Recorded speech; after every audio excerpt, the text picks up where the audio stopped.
everybody, and welcome to the Monday... Oh, your guys' icons didn't load. Welcome to the Monday Sound Stream, which is the prestigious Soundout Awards that we're 9 minutes late. I'm still not done with the presentation slide. My friend's icons haven't appeared yet, and I'm still finishing lunch. Because making an award show turned out to take a lot more time than I thought. Also, happy birthday, Master Ben. Happy birthday! Alright, chat, tell us if you can hear them or not. Can you hear us? Can you? Alright, ghosts. I feel like Soundout, you're in like a post-holiday thing.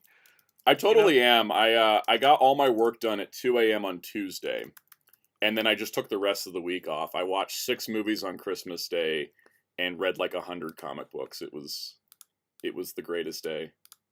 It was absolutely the greatest day. I am still in holiday mode because for Ricans it lasts till the 6th. I get pretty much 10 days off of work, so I don't go back to work until next Monday. So my holidays don't end until we hear Dia de los Magos or Dia de los Reyes. Three Kings Day. Mm-hmm. Apologies for my messy eating. It really is that scene. It's that scene in Naked Gun. Yes. What's funny is I'm literally gonna have a sandwich soon myself. So, anyways, wanted to thank everybody for watching last week's Ninja Turtles video, because holy shit, the view count.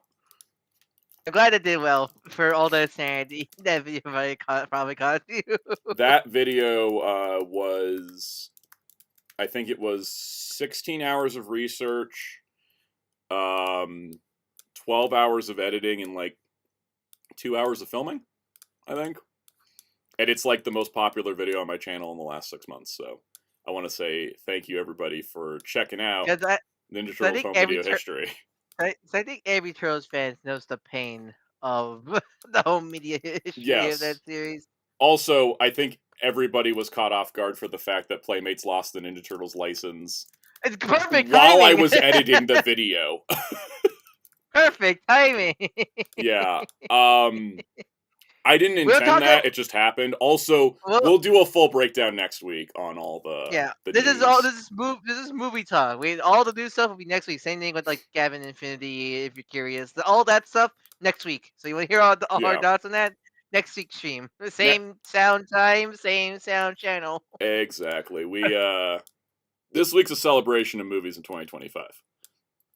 Which honestly, so it's good. We're talking about overall. 2025 for all the bad stuff this year had was actually a pretty good damn year for movies. Honestly, it really was. Like when I was going, that's part of the reason for everyone wondering how many awards I'm giving out. 83, because there's so many good movies this year that it like helped me through all the crazy crap that happened this year. Like there's a lot of good movies this year. The ranking's going to be tricky for the top 10, but. For everybody wondering what we're gonna do when I finally finish my work, is we're gonna give out 83 awards to films and the people that made them, and then we're going to rank all the movies that I saw this year that came out this year in my country in a wide release. I know that sounds specific, but that's just how it is. Yeah, some of these I think like only 3 of them. 3 of these films were released last year, but they came out worldwide this year, or one of the fan sub. Like I forget that Looney Tunes debuted. The Looney Tunes movie, Day Earth Blew Up, that debuted at a film festival last June of 2024. So I'm counting it as 2025. That's when I was able to watch it. It wasn't like it was available and I didn't watch it. It was not available. So. Currently trying to find the animation button here on Also, I hope you guys enjoyed the thumbnail the time card for this. Yes. It looks like the weirdest fighting game roster of all time. I really loved, like, Ryan was just like, here's the thumbnail for today, and my first thought was, this is amazing. My second thought was, thank God I didn't have to figure that out.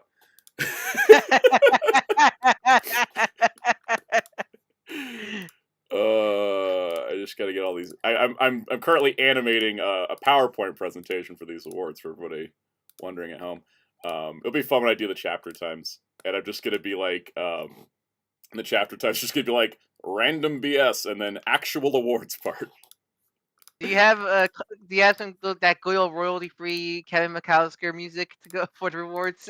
I thought about it, but instead I decided to Photoshop 83 title cards. And I put them into a PowerPoint presentation. I got to animate this so we can have dramatic reveals. And it's not just boom, here they are. I want to build up to it and be like, here's the category, here's the award. For everybody wondering, I did write out the rules, so we all know the qualifications. So while you get that ready, how was let's talk to Chad? How was you guys' Christmas weekend this past weekend? Chad. For us, for me, it was good. Me and the family for my birthday, so it's birthday / Christmas. Went out to the Orient, because Oriental stuff is usually still open on Christmas. We went out to eat some good Korean food. That was great. And then I watched the Christmas classic, Jingle All the Way. I watched that twice this year because I watched it without my dad. It was like me and my mom just watched it one night, and my dad was like, oh, here's the Christmas movies I want to watch. I'm like, oh, I already watched Jingle All the Way. And he's like, oh, so you're the absentee father now. Thanks, Dad. So we ended up, so we watched, my dad and I watched Sinners on Christmas Day and then followed it up with Jingle All the Way. That film is so fun. That film is so funny because as a toy collector now, that film means different now. Oh, it's so different now. I also think it's a movie that's entirely supported by the fact it has a very earnest cast who's 100% in on what they're doing. Yeah, no, that's what makes that film. The cast, the actors are so good. He's a good old Arnie.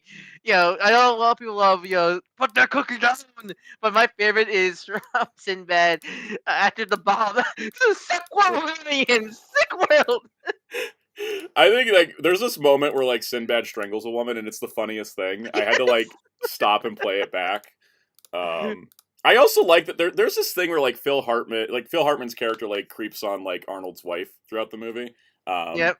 And it's funny because they perfectly set it up to where it's oh, and this is how Arnold would be a good husband. He'll come save her from this creep. But instead she just clocks Phil Hartman with the eggnog and gets herself out of the and I'm just like, yep. That is so damn cool for a 1994 movie.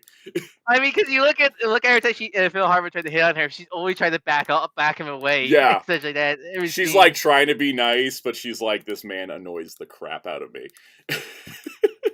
But she's also he's helpful. I'm going to use this to my advantage. She is the definition of girl boss in 1994. I love her. It's one of those movies I watched it twice in one season, which is very unusual, but it's delightful when you don't take it seriously. Also, growing up now, back when you're probably watching his films as a kid, you thought the retail workers are just being a jerk to Arnold. Growing up now they have total rights to give. I recognize late Christmas season psychosis because I was a retail worker with late Christmas season psychosis. He wants a Grandma Man. I love that. Yeah. Also, I love the film the film literally shows shelf warming a booster. Yep. I also love that show also has shelves that have Fantastic Four and Generation X figures. I'm I know. All the toys I own. Well, how about the Spawn stuff? The Spawn stuff, yeah. Todd was get my toys in there. Everybody else's toys going to be in there. Get my toys in there. I will also. I just realized I need to do 2 things to the stream here. Kels, how was your Christmas? I got to travel to Rhode Island and stay over there for a bit. I got to do pretty much everything Christmassy. We ate, our food. I watched a whole bunch of Christmas movies. I got to see Fantastic Four finally. Hell yeah! Rankin Bass. Nice, food, doggos. Her dogs are adorable. My aunt's dogs are the sweetest little things. And then I got to see the rest of my family open presents in front of me when I didn't have any. My present was just being there. I was seeing them open up each of them got a Switch 2 for each other. And I'm you're where's my Switch 2? Yeah. I'm where's my Switch 2 then? So for context for everybody, these are the films that qualified for the awards and ranking this year. It's small, I know, but if you zoom in with your eyes, it'll work. But yeah, no. So it sounds like at least you had a good Christmas. So if Still you're curious, works. so if you're curious what Santa watched, I'll read these so Santa can keep working. Yeah. He has watched Walls of Gromit, The Benjamin's Howl, Star Trek Section 31, Paddington in Peru, Captain America: A Brave New World, Mickey 17, The Day the Earth Blew Up, a Looney Tunes movie, Carmen Gotchard, Graduation, Better Man, a Minecraft movie, Kaiju Member 8 Mission Recon, Sinners, Thunderbolts Asterisk, Lilo and Stitch 2025, Karate Kid Legend, Ballerina, is that the name of the film, right? Yeah, it's the John Wick spinoff of Ana de Armas. K-pop Demon Hunter, May Drigan 2.0, Elio, Jurassic World Rebirth, Superman 2025, The Fantastic Four First Steps, The Bad Guys 2, The Naked Gun 2025, Freakier Friday, Nezha 2, The Thursday Murder Club, Demon Slayer Infinity Castle, Downton Abbey, the grand finale, which I love that name, by the way. It really does sound like a shonen anime. That does sound like Tron Ares, Chainsaw Man, the movie Rize Arc, Frankenstein, Miguel del Toro Frankenstein, Ultraman Arc, the movie, The Clash of Light and Evil, The Running Man, Rental Family, Wicked for Good, Zootopia 2, Five Nights at Freddy's 2, the movie, Wake Up Dead Man, Batman Ninja vs. Yakuza League, Companion, and Song Sung Blue. And that's just films that came out this year. Yeah. Or came out when I was able to watch them officially this year. What was it you said? You watched way more movies this year? I watched 209 movies this year. This is just the new releases. Someone said pretty good except for the lack of one ballad. I heard that was really good, and I watched the trailer, and the subject matter hits a little too close to home, so I was just like, I don't think I can watch it. I'll watch it eventually, but like it was the Leonardo DiCaprio one that's been getting a bunch of awards. Oh, that one. It looks great, but like the subject matter is a little too close to home for reasons, and I'm like, I think I'll watch that at a different time. Part of what I watch movies for is to not stress myself out, so there's that. Mario Man says, I hope Sinners pulls a Expedition 33 level sweep. There may be a couple movies like that, but I'm giving out 83 awards, so it won't feel as bad. There's a nice balance. I worked really hard to make a nice balance to this whole thing. So that's not what I wanted. Google, I don't want to be in full screen. Can I do a presentation mode without being in full screen? Let me see this. I'm going to figure this out. Present from beginning. Not full screen. Start slideshow. There we go. Okay. So, yeah, it was fun times. Master did you watch the Hulu Predator movie, right? Nope, I have not touched any of the this list is literally all of Santa's movies he's seen this year. So if there's any movie not on there, he probably has. If a certain movie that came out this year is not on the list, he hasn't seen it. Yep, I do want to watch the Predator movies. It's kind of in my like catalog of I want to watch all of them. I want to do it like I did Planet of the Apes and watch all of them and see if I really enjoy it. Like as an overall thing. Another Fox property. That's true, yeah. But yeah, no, like for Planet, because like when I watched Planet of the Apes, I was just like, I fell in love with it, and each movie I just kept enjoying even more. Muteki's like Avatar. I won't give you context. I've seen the first Avatar film. I watched it in 2D, was not impressed, did not care for it that much, and never watched any of the others. So, my partner watched the first, like him and his family watched the first two Avatar movies in the weekend, and he told me how there's some baffling decisions in the sequel that are somehow even more racy in the first film somehow.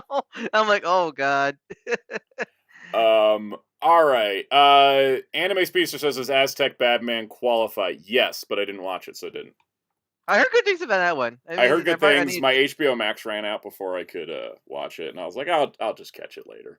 That film it was so weird to see that film come out of nowhere because like I thought the direct-to-DVD stuff was ended, but that film just came out of nowhere. I think because it was made by a different Warner Brothers division. I think it was Warner Brothers Latin America that made it. Yeah, I think that's why it had a different like because it had like a whole different like marketing to the film. It was actually treated like a big deal when it came out. Yeah. All right. Let me get the. Actually, I just realized the screen share is not turned on because I forgot to do that. Nothing but professionalism here, folks. Nothing but professionalism. That's the wrong screen. I need this screen. There we go. Perfect. Sized correctly. Okay, and I need a copy. Where is it? Where is it? I need a copy and paste that for later. Right? That's my... Okay, cool. I'm going to take this. I'm going to... So, I think we're just about there. I'm assuming you gotta have me and Cass read off certain like rewarding who's it's. My idea was you guys could read the categories and then I'll announce the winners. And then is that it the way... same order? Is it the same order in the doc? Yeah, it's the order in the doc is the order I put the slides in, so that way it can be all good to go. All right, so. All right, let's go. You, then me, then Cass, and then when Wheels join, he can jump in if he gets here earlier. Yeah. Because I have no idea if he'll show up or not. Let me turn this part off. Okay, so I'll make a clean transition point for my chapter times later. So, welcome to the Soundout Film Awards, which are a completely made up award show where I decided everything. So let's talk about why we're doing this. Well, we all talk about award shows, and we get annoyed at award shows not giving awards to our favorite movies. So, in the good old words of Thanos, fine, I'll do it myself. So, wait, it's that we have zero the budget. We have no budget. I've been in Photoshop all day, and nobody had any input on this. Actually, I have rules. Let's go to the rules slide. All right, so here's the rules of the awards. I think you're gonna hear like any opinions from me and Cal. It's probably in the movie like tier list section, and not so much here. Yeah, I think that'll kind of work out as well for timing. All right, so first of all, the films qualifying for the awards are the ones that Soundout watched that were first available to him in 2025. So it's the list I already shared. Number 2, categories, nominees, and recipients were decided by a committee consisting of just Soundout and his inner thoughts. So just so you know, there's no outside influence. I like that. Sounds like you have a council of Soundouts inside your brain. Some days I do. Number 3, every award gets at least 3 recipients because no one can stop me. And number 4, don't take this too seriously. These awards have no prestige, so if you disagree, too bad. All right. The trophy's literally like a tinfoil statue of Soundout. Yeah, I thought about photoshopping that, but I was doing 83 title cards, and I was like, this is just for a stream. Don't go too crazy. This whole thing got a little out of hand. I did take inspiration from other award shows, but I created a bunch of categories that I felt were appropriate. So, hold on. Let me make one quickly in Photoshop for you then. Do I have to add it to all my slides though, or can we just? I can just add it to the stream. We'll just put it in the corner. Yeah, while you work on that. Okay, I'm gonna start giving out awards. I'm gonna start with the first 3 are completely made up by me because I thought they would be fun to set the tone of how these awards are gonna go. I thought about all of these, by the way, way too much. I put a lot of thought into these awards. So I'm gonna start with the first category. Your franchise should have treated you better. This is an award for an actor who is honestly propping up the movie they were put in, and the franchise did not give them A, good material, or B, the proper marketing push to push their careers in the way they should have. Our first recipient for Your Franchise Should Have Treated You Better, Anthony Mackie as Sam Wilson, Captain America. This is entirely spurned also because of Avengers Doomsday bringing Steve Rogers back. This man deserves better. And he was the best part in a movie that we'll rank it later is not the best. But I like this guy, so I wanted to give him an award. Also, Jodie Turner-Smith is Athena in Tron Ares. I don't understand how she wasn't half the marketing campaign because she was the coolest damn character in that movie. They would have sold at least 5 more tickets if they put her as the prominent figure in the marketing. These 2. Franchise should have treated both of them better. You know, they really should have, because they're both great. And I hope they get to do more things, because I will see anything they're in. JLB said, oh, both Disney productions. Didn't even connect that dot till just now. Sorry, on to the next. Are you on to the next one? I'm on to the next one now. All right. Best Brits doing another accent goes to Daniel Craig as Benoit Blanc in Wake Up Dead Man, and just Knives Out in general. I am used to Daniel Craig from James Bond, and the first Knives Out when he walks up with the most southern drawl this side of Colonel Sanders, I couldn't believe it, and he should get an award every single time he does it. Because he does it so naturally that if you didn't know Daniel Craig was British, you would have no idea that's not what he sounds like. So there we go.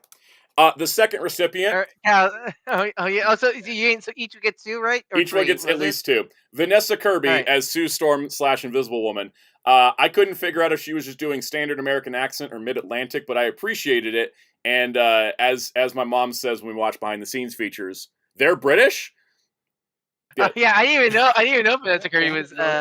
Only reason I knew she was British was because she was in Hobbs and Shaw and she played Jason Statham's sister. Okay. So, yeah. Anyways, they both did great. Cows, are you ready to announce the next category? Yeah, it's something that I feel like it's oddly appropriate for me. Most fun action sequence. All right. So, most fun action sequence. This was again entirely me just picking, but I decided to go with 2 scenes that I have watched multiple times. First of all, Mr. Terrific versus Lex Luthor's goons in Superman. I like that one. Yeah, no, watching him just dance around those guys. I could watch him on a loop. I rewatched the movie last night, and that's still one of the best fight scenes in that movie. It is. It is the highlight for me. And also, how could I not put it as the most fun action sequence when it literally has a song which lyrics are fun, fun, fun? Yeah, yeah. The second recipient, the Fantastic Four versus the Silver Surfer, because that whole middle chunk of Fantastic Four first steps is amazing. Like, yeah, no, definitely. All the space stuff, all the cool stuff. There's like this moment where like the surfer kicks her board into Johnny Storm's head, and it's just beautiful. It's fun. It's the best Star Trek movie of the last decade.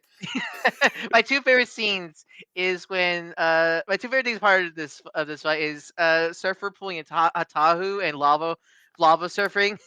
Yes. And the fact that Sue was screaming her head off at everybody because she was about to give birth to Franklin during all this. Sue Storm's like, this would be a hard day if I wasn't giving birth, but here we are. Yep. Anyways, before we go to the next category, here is the Sound Award. I put in Stream Chats. Okay, I'm going to grab that and add that to our sequence before we start getting to the real awards. None of these are real. Oh my god, perfect. It's exactly as I envisioned when you said it. I was like, it's the thumbnail where I'm holding the Holy Grail or whatever that is. But now, okay, let me save it. Let me save it and then add it to the stream. Go to desktop so I can find it, and then we're gonna add this little. Mario Man, the Mr. Terrific fight scene was so peaky, and my mom called it the best scene in the movie. Yeah, I mean, there's no, like, even people that don't even like the movie are like, that's the coolest scene ever. Like, it just has that magic. Della B, Mr. Terrific doing stock numbers, yes. Master Ben, Vanessa Kirby was also pregnant IRL during the movie? She was pregnant filming Doomsday and doing the press tour for the movie. She actually said it was easier being pregnant in real life because her baby was not as heavy as the fake baby she was carrying in the movie. Okay, there we go. All right, now on to the real categories with category number 4, Best Adapted Screenplay. So for those that don't follow award shows, Best Adapted Screenplay is when you have a script or screenplay that's based on a pre-existing work and then adapted for the screen. And I did take into consideration how well it adapts what it's adapting. So here we go. First recipient. So what you're telling me is next year we'll get the worst adapted screenplay when Doomsday comes out. Yes, absolutely. So first of all, Katie Brand and Suzanne Heathcote adapted The Thursday Murder Club from a novel to a film. And I thought this movie was really fun and witty, and the dialogue was really sharp, and the plot was really interesting. And my mom's been reading the original book, and she said that this is a pretty faithful adaptation to the point where they were using dialogue from the book in the movie, which I think is really cool. Thank you for crediting the people who actually did the Yes. adaptation work. 'Cause I feel like sadly those people get super sidelined super hard in Writers are on the everything. bottom rung of the hierarchy of film in credits for stuff, so I wanted to credit people. When we get later to some of the effects and the effects work and stunts categories, I couldn't put everybody because that it would just be like the entire slide. But for these, I was able to do this. Okay, Yeah, so because especially for animation, because there's probably specific yeah. animators who specific work on specific scenes, but sadly they don't credit them in terms of this person did this scene. You know, the only way And you if can I find just out read the something list of everybody that animated a movie, we'd be here for 4 days. is, you know, yeah. Yeah. All right, and then the other best adapted screenplay, Guillermo del Toro adapting Mary Shelley's Frankenstein, because I finished reading the original book for the first time before seeing the movie, and it's not a one-to-one adaptation, but it gets all the spirit, themes, and feeling of it, which I think is the That's the thing. important part. Yeah, that's the thing. It's not a one-to-one adaptation, but the way how Del Toro adapted that story into his film was fantastic, from what I hear. Yeah. AR said that could be FUD award if I ever did one. Best faithful adaptation, adapted screenplay, and best not faithful adapted screenplay. I would give like Wicked a best not faithful adapted screenplay because it's so much better than the book. So there's that. Also, Eric Gondaro wanted to give credit to the thumbnail being cool, so that's shout out to Ryan for doing the thumbnail. Thank you. All right, we're on category 5. All right, so best original screenplay goes to Rian Johnson for Wake Up Dead Man. I never want Rian Johnson to do Star Wars again, not because I have any problem with Last Jedi in particular, because it would be a waste to put Rian Johnson on Star Wars again when he writes so many damn good murder mystery scripts. I think it's going to Ryan Johnson is great when he's not forced to write a franchise film. Yes. I think it's definitely the case. Because this movie is absolutely incredible, and it's all based on a really solid script. And it has so much fun dialogue, including the best Star Wars joke ever made on cinema. There's a guy who thinks he's part of the rebels, but he's actually like trying to build an empire. And I'm just like, wow, Rian Johnson has seen the Star Wars community. So, it's great. I absolutely do adore this. Mr. Ricky says, you're right, this is the best script, but aren't sequels technically adapted screenplays? Technically, yes, but I think since it's an original story and it doesn't carry any... the only thing that carries forward from the other movies is Benoit Blanc, and it's not like they're continuing a storyline, so it's like an original standalone movie, and that's my justification for it. Also, I don't mind people calling me out for like things being in the wrong categories, because I call that out on actual award shows all the time, so feel free, and I'll give you my reasoning. The other best original screenplay... Sinners by Ryan Coogler. Because my God, this movie. That actually is an original, yeah, not based off. Mm-hmm. It's an original to the point that Ryan Coogler will get the rights. Him and his family get the rights to that movie in like 20 years, I think. That was the deal. Like Warner Brothers only owns the IP for 20 years, and then it goes to the Coogler family. That's the best deal they got ever for any filmmaker. Oh, definitely. Love it. All right. I can't wait for the like Arrow Video release of it in 20 years or something. Yeah, in 20 years we get like the Arrow Video like high end 4.5 hours of bonus features edition of Sinners. All right, Cass, you want to announce category number 6? And now, best production design. All right, so this one was tough. But I did limit myself to 2 on this. So first up, Tamara Deverell for Frankenstein. Because oh God, I just think for the lab set alone, I think the lab set alone wins this. You know what I mean? That answered my question. Yeah. I was like, this is sets, right? It's the sets. It's production design. You know, is a complicated thing, but I'm looking at like what's the thing you can see, like the sets, the overall look of the movie. So I include costumes in that, or is that separate? That's a separate. Costume is a separate one. Yeah. Yep. And then the second recipient is Nathan Crowley for Wicked for Good. And this also kind of combos for Wicked because they shot those movies on top of each other. There's just amazing sets in Wicked and amazing looks to buildings. Like you feel like you're in Oz in those movies because of the amazing sets. And the reason I use the wizard's face is that the wizard's face was a practical build. Oh, that was practical? Yeah. Oh, I love that when I was watching the first, but I didn't even know that was practical. Yeah, it is practical. They built it full scale and they worked with it.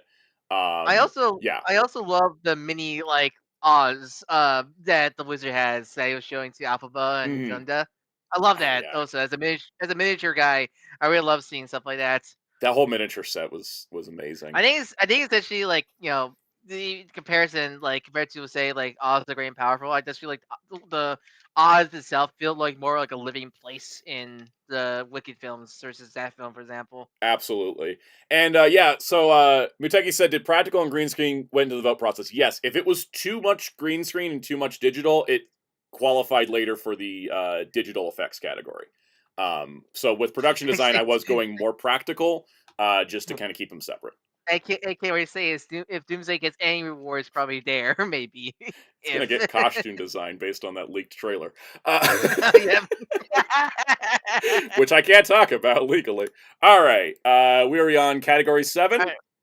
The next category. Oh yeah, it is your turn. Yep. Best cinematography. This one was hard because there's a lot of really good-looking movies this year. But first up, Eric Wilson for Better Man.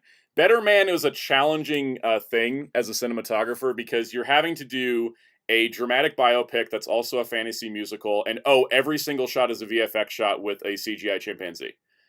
And the thing that I was learning from watching behind the scenes stuff was how they had to shoot the scene like it was a normal drama scene.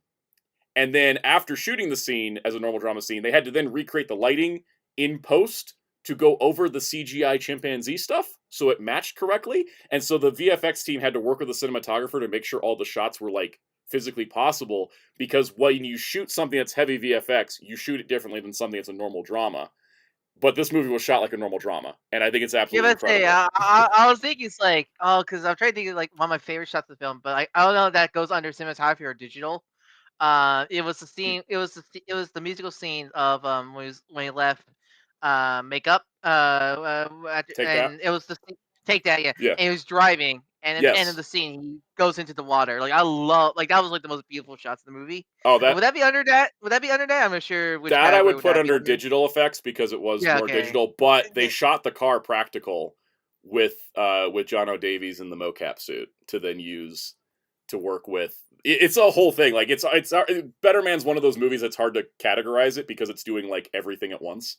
But that whole sequence, the whole Come Undone sequence of that, I think is some of the most beautiful shot. And there's one of the things I love too is the Something Beautiful scene where he's writing the song with Guy Chambers. That was done with practical lighting to do like the montage of the day going by. They actually did the lighting practical.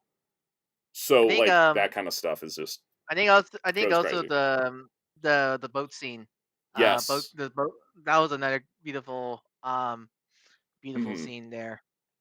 Absolutely. All right, and then the other recipient for best cinematography was Dan Lawson on Frankenstein, because the way that Frankenstein looks is just kind of incredible. I know, right? Man, like to me, like I think the best shot in the film is when the creature was in the wilderness when he met the old man. There's some beautiful shots of like him going back to the castle. Oh yeah, and such. This was definitely one I think I gave the award for the creature part of the story in particular, because the way the sun sets, the way the sunrises are, the way the lighting hits, all the final shot. Final shot in the movie, so gorgeous with the sunset. Yes. Or sunrise. Everybody's saying they need to watch Frankenstein. Yes, you need to watch Frankenstein. And this is not the last time I'm saying Frankenstein in these awards.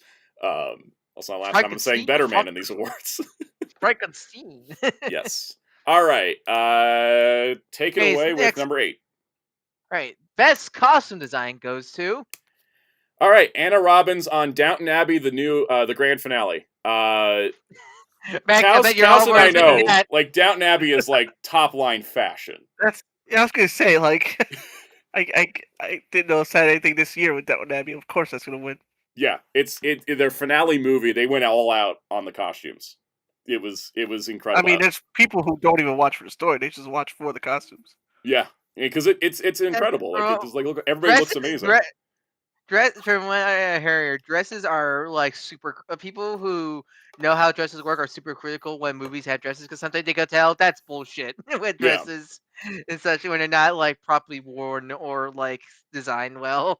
Yeah, and you watch Downton Abbey at like any point, but like in this movie in particular, it's like you look at it and like that's actual clothing people are wearing. It doesn't look like a costume. It looks like the outfits that someone was wearing at that time, and that I think is a big part of costume design.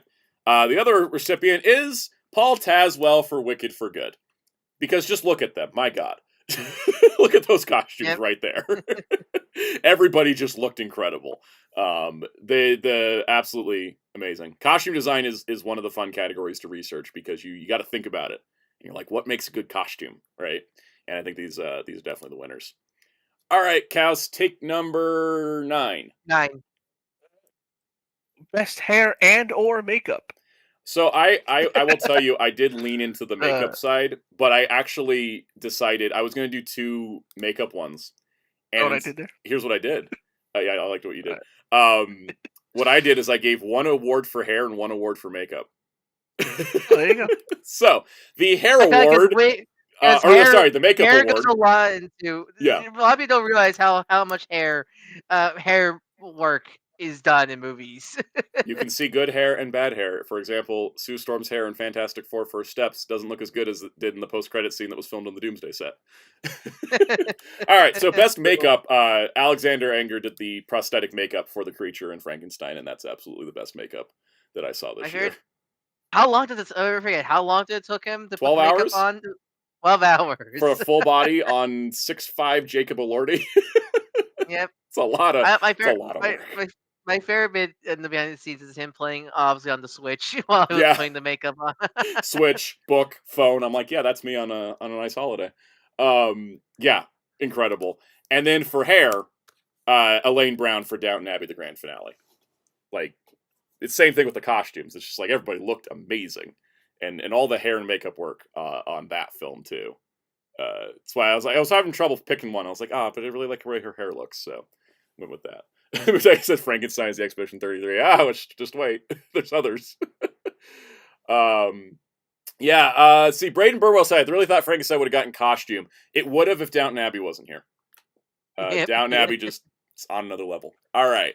Here we go. I always get annoyed at the Oscars and their music categories, so I decided to solve that problem myself. Because there's a difference between like song, like vocal song, and the actual song movie. They usually are separate. Yes, and it's good because the first one I'm going to explain is a little bit different. So category 10, best soundtrack. Now soundtrack versus score. The score is an original score composed for the movie. The soundtrack is taking pre-existing songs and using them in a movie. And so I was looking for the effectiveness of using stuff that wasn't made for the movie being used in the movie, and the overall song choices as they were. For example, there's a difference between a musical and and like a jukebox musical. Right. And it's like the best example I can think of for that. So first up, Song Sung Blue, which I just saw yesterday, so maybe a little bit of recency bias.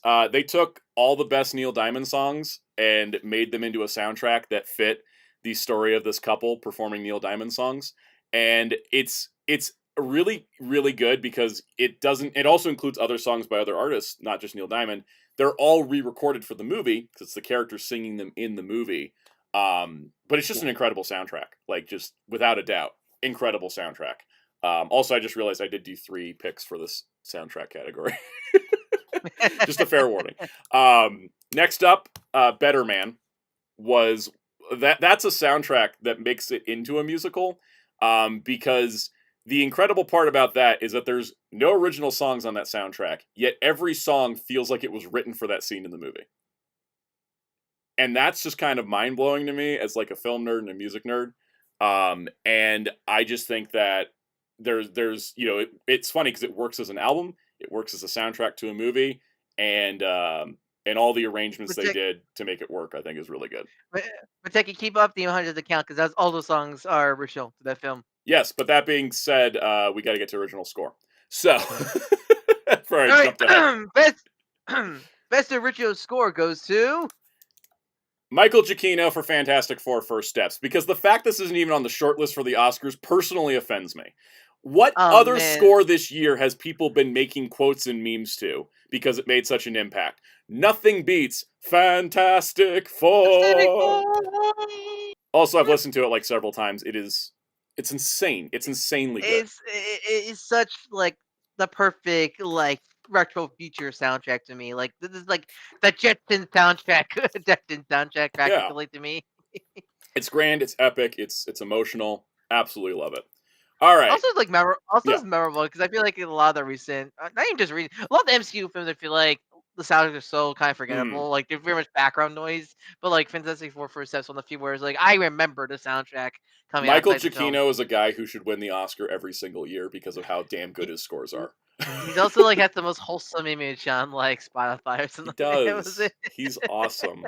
It's funny because I was looking, like you looked at my like Apple Music recap. It was just like everybody's like artists, everybody's serving face cards. And Michael Giacchino's just got his glasses on. He's just like, hey. Yeah. Next up, Yuji Kaijura and Go Shinma for Demon Slayer Infinity Castle. Watching that movie and hearing that soundtrack was like a transcendent experience. I mean the Demon. I don't know how to Slayer even describe score, it. Like it makes me frustrated that the Demon Slayer score, score is not available like officially in most places because like the Demon Slayer soundtrack's so good and from the series, but like and then really the one in the movie, they started like throwing in like 80s techno beats and they started just like adding in choirs and choruses, so it felt like a movie score. It didn't just feel like they just used the anime TV score. They used it and then they amplified it. Like there's the musical number during Zenitsu's big fight was just that was getting me like so excited in the seat. I was vibrating. Like it was so powerful. Like they took my favorite track from the end of the Hasbro training arc with of them entering the Infinity Castle, like the da da da da da, and like made it even grander in the actual movie version. Like it's so good. All right, I think I put a third one in here. Yep, Tron Ares. I can't deny that Nine Inch Nails knocked it out of the park with Tron Ares' soundtrack. It was my most listened to album in October. So what are you telling me? It's a soundtrack that comes with a free movie? Yes. I mean, we were making that joke before the movie came out, but legitimately, like, this was just, it's so good. Like, it's the best part of the movie, by far, and I adore it. AR said, so it's like listening to the Wicked Broadway soundtrack versus the movie soundtrack. Yes, that's a great way to describe Demon Slayer versus Demon Slayer Infinity Castle in terms of the music palette. Anyways, love that. All right, what are we at next? We're on Cows. 12. We're on 12 for Cows. The winners for Best Original Score. We did original score. It's the next one. Oh, the Best Adapted Song. Sorry. Best Adapted Song. I created this one because we always have Best Original Song. But I was like, let me go looking into this, and I thought about this. I was like, okay, we have original screenplay and adapted screenplay. Why not original song and adapted song? Oh. First off, super chat from Tarnus Thomas 3821 $5.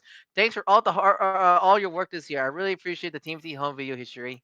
Thank you so much. It means a lot to hear that because I do pour a ton of hours into this, and I really am grateful when people acknowledge that. I'm so glad you enjoyed it. I'm so glad a lot of people love that Ninja Turtles home video. I saw there's like 65 comments on the video. I haven't responded to any of them yet. I was working on this little project. But thank you. I'm so glad you've been enjoying everything. We're gonna keep moving and keep pushing into the next year. Because I got plans. So thank you so much. I really appreciate that. All right. Best adapted song. So this is a song that previously existed that I think the movie version takes a song, puts it in an even better context, and makes it better than its original version. It's a hard category to compromise. Can anyone guess what movie the first pick is from? I say, is this just a Wicked category? Surprisingly, no. It is really? Something Beautiful from Better Man's soundtrack, performed by Robbie Williams, featuring Adam Tucker. Adam Tucker did vocals for the movie to match Robbie's age in the film. Something Beautiful. If you listen to the original version of the song, it's kind of like a bit of a throwaway pop tune. It's just kind of like, it's upbeat. It's kind of like this. It's like, whatever. And then in the movie, it's like a very key emotional part of the film. And it takes a slower tempo, and it has like a really solid moment.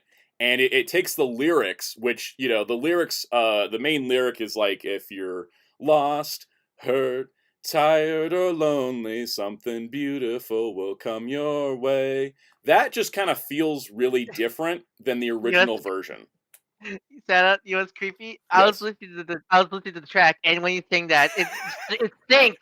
Don't tell me I synced it up psychically. Oh Yeah, my god. yeah. Somebody needs to get out of someone else's head. Whew. Say. That's the monkey magic right there. But yeah, Mario, I guess I should watch Better Man. You should. You should. Er, Bring tissues. It is really, it's emotional, but it's great. Mitaki's reading my mind a little bit. Song Sung Blue, performed by Hugh Jackman and Kate Hudson from Song Sung Blue. My mom's a big Neil Diamond fan. And when we watched this, when this movie's trailer came out, she was like, "We have to go see that movie." And I'm like, "Of course we're gonna go see that movie. It's got Hugh Jackman in it." And so the movie opens with this song, and this song, which is already a great song by Neil Diamond, it's one of his known ones, but the song itself sets the theme and the tone of the movie. Cops. And it's just, I think being able to take a song and then make it the thesis statement of the film is kind of incredible. It's really amazing. So that's my two picks in this category, because I think I was trying to find, I was like, what is something that existed before but is better in the movie than it is separate? And yeah, I think that's my picks there. Should I start singing Song Sung Blue and see if I sync it up to Ryan again? No, see, yeah. Hey, shall we get to the next number 13? Number 13, is that me now? Yep. Yeah. All right. Best original song. So I went a little unconventional with one of these, and you guys will have to see what we're going with. All right. First up, I Lied to You, performed by Miles Catton from Sinners. This is the song of the movie. This is the pivotal middle sequence of the movie, where it is part of this incredible visual experience about how there's music so powerful it breaks down the barriers between past, present, and future. And the song itself is incredible. The song with the visuals of the film and in the context of the movie is like the most memorable scene of the movie. It's one of the greatest moments of the film. It is the thesis statement to Would You Enjoy Sinners, is go look up this musical number from the movie. And then I think it's my favorite version of it is the one that played the very end, like the post-credit Yes. scene when he's practicing. I just love just hearing him just like getting the song ready and stuff for that. That is what I it's absolutely amazing song. And sorry, Wicked fans, I'm one of you, but the other song is going to be How It's Done from K-Pop Demon Hunters. And I know, what? It's not Golden? I love Golden. Golden's fantastic. Golden is the #1 song everywhere for a reason. But How It's Done is so musically complicated, as well as being a thesis statement of the characters and introducing you to them through a musical number. It is so complicated to do. It's the hardest song they did on the movie. And absolutely, this is the song I think should win Best Original Song because of doing all of that. You know, like this is the song of the album for me. If we're including the scenes they were playing that relate to the song, I mean, this was like one of the best opening sequences I've seen from an anime movie or so. Exactly, so and that's what I was looking for in Best Original Song and Best Adapted Song as well, is how do they play in the movie, right? This isn't a music award show, this is a movie award show, right? And you know, I mean, K-pop, K-pop Demon Hunter already has so many good songs. I mean, like my personal favorites is the final song, but it's tied with that and Your Idol, because God, Your Idol's a bop. Your Idol's amazing. That soundtrack is incredible. Again, sorry, Wicked fans, Girl in the Bubble and No Place Like Home I thought were great. I thought they were really well performed. They did not get these two just kind of topped them. You know, it's just one of those things. I haven't seen Wicked Good yet, but like I'm not sure anything can top On Gravity for me with Wicked songs. Yeah, Defying Gravity is like Defying Gravity is such even Broadway fans are like, the second act doesn't have as good as songs. You kind of peak with Defying Gravity with Wicked. But I like the second movie more for its drama than its music. That's why the Wicked didn't end up in any of the musical categories. It's weird. It didn't end up in any of the music categories here, but don't worry. I got some Wicked love later. Let's see. Mike Ainsley said, I'm not even a K-pop fan, and I kind of enjoy K-pop Demon Hunters. My parents didn't know anything about K-pop, and they loved the movie. That's what I think is so great about it. All right. Should we get to next 14. one? All right, best practical effects goes to. All right, so best practical effects. I was looking at primarily practical. There's no movie that does 100% practical effects anymore. I'm looking for something that had like really memorable practical stuff. That's what we're going here. So, boom. First up, Sinners. Specifically for this shot of Remick. I just adore this. This is the kind of practical effects work that I really appreciate. I found a behind the scenes shot so you can see it good. If you want to see like practical, if you're one of those people that like, oh man, I miss when a lot of movies were practical effects. Check out the horror scene. The horror comedian scenes love them practical effects. Absolutely, absolutely. And then the other recipient is Frankenstein. I mean, that's not that much of a surprise, but it's Frankenstein. Yep. I was like, let me find behind the scenes shots. Again, horror. The horror creators, like, they love them practical effects. Mm-hmm. All right. What's category 15? Who's doing 15? Counts. Number 15. The winner of best digital effects. All right. So first up, Better Man. How could I not? Better Man, for the record, is a movie that costs less than $100 million, and every single shot is a VFX shot because its lead character is a VFX shot. There's not a scene in this movie that doesn't have VFX on it, and it's done so seamlessly. Like, it seems crazy. It's like, oh, it's a dramatic biopic where there's a CGI monkey. Wouldn't that be distracting? But after a while, you kind of forget that he's a monkey, and you're just kind of absorbed into the story. I think essentially the raw emotion, like essentially his big crash out moments, like you feel like you kind of forget you're looking at a monkey sometimes. Yeah, it's one of those things. Like when I talk about the movie, and then I'm like, oh yeah, right. He's also a CGI chimpanzee. Like that just doesn't even occur to me at times. I found this very funny behind the scenes photo though. I was like, I need to find some kind of nice like side by side, but yeah. Amazing. And then the other one, which also isn't on the short list for visual effects at the Oscars somehow, Fantastic Four First Steps. My God, this movie. Really? Wait, was that right? What you said? Yeah, it's not on. It's not on the short list for best visual effects, and I can't believe it, considering half the city is digital and you can't tell. The Ben Grimm looks like a real person you could hug. Galactus, man, it looks so good. Like because I think Marvel effects recently have been kind of not great because they've been rushing these out the door. But like I'm so glad that Fantastic Four, like, they look like took their time with it. And again, the whole space sequence on Galactus' ship and all the nebulas that the surfer was surfing on. Like, how do you not give that an Oscar for digital and visual effects? Because it's like you're taking all these things and you're making something incredible out of it. Galactus never felt like he was not there. Yeah, I could. They did such a great work on Galactus of being like, no, like you can believe there's a giant evil space god walking around New York City. Absolutely. All right, next category. Best animation stop motion. So this is how I'm doing the animation categories. I thought, let me do the primary medium of the animation, so that way we're getting a wider breadth. We're getting more movies put on to getting awards. But here's the thing. But this one's funny. Because if you know, there might have been like some like indie stop motion films that only got very limited releases this year, but like for majority, there is only one. Wallace and Gromit: The Wind Just Blows Foul. The discussion films took over Sound's brain when writing this. Yes. No, I adore Wallace and Gromit. I didn't see any other stop motion movies this year. If I could have given Tiny Chef an award, I would have, but he didn't do movies. He just did YouTube shorts. And cried his that's eyes the thing is that there probably is some stop motion films out there this year, but they're like super limited where like they're only playing like very select, like in like 2-digit theaters probably. And with this one, this did come out in the UK. In Christmas 2024, but it was January Netflix. It was January 2025 Netflix. The rest of the world. So that's why it qualifies.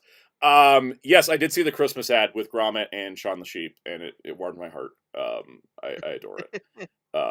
So yeah, this by complete.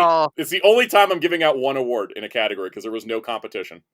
If there was a best villain award, Feathers McGraw Feathers McGraw would win it, and there'd be nobody else that could top him. He would he'd be the villain of the year. All right, next category. All right, Best animation primary 3D goes to. So first up, we have K-pop Demon Hunters, because look at them.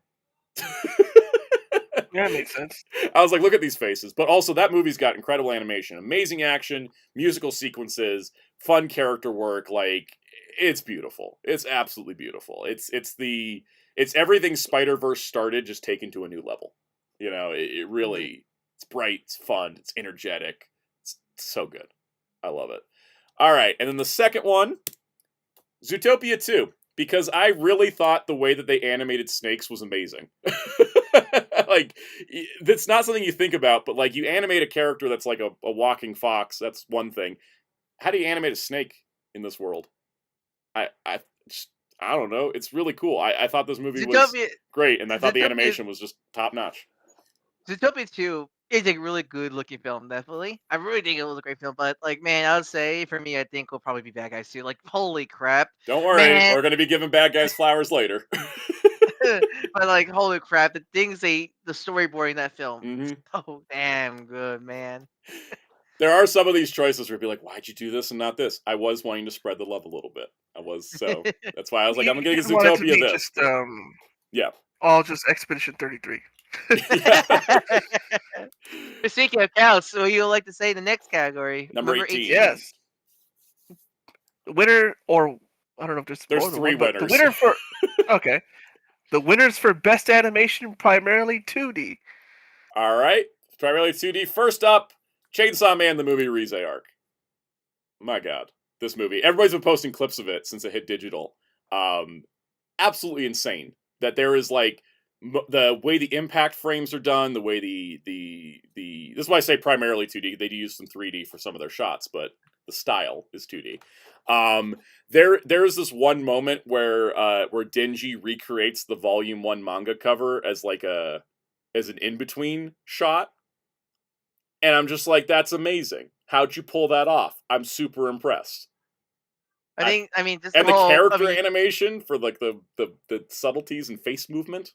Oh, it's so good. I think especially the picky shows, goddamn Denji writing Bem. Yes. Such a wonderful fight scene that was. Absolutely. All right, the next one, Demon Slayer Infinity Castle. And I am going for the 2D animation side, because yes, it took place in a giant 3D environment of the Infinity Castle, but character work. Like, holy crap. Holy crap. I picked Akaza there because Akaza's animation just mind-blowing.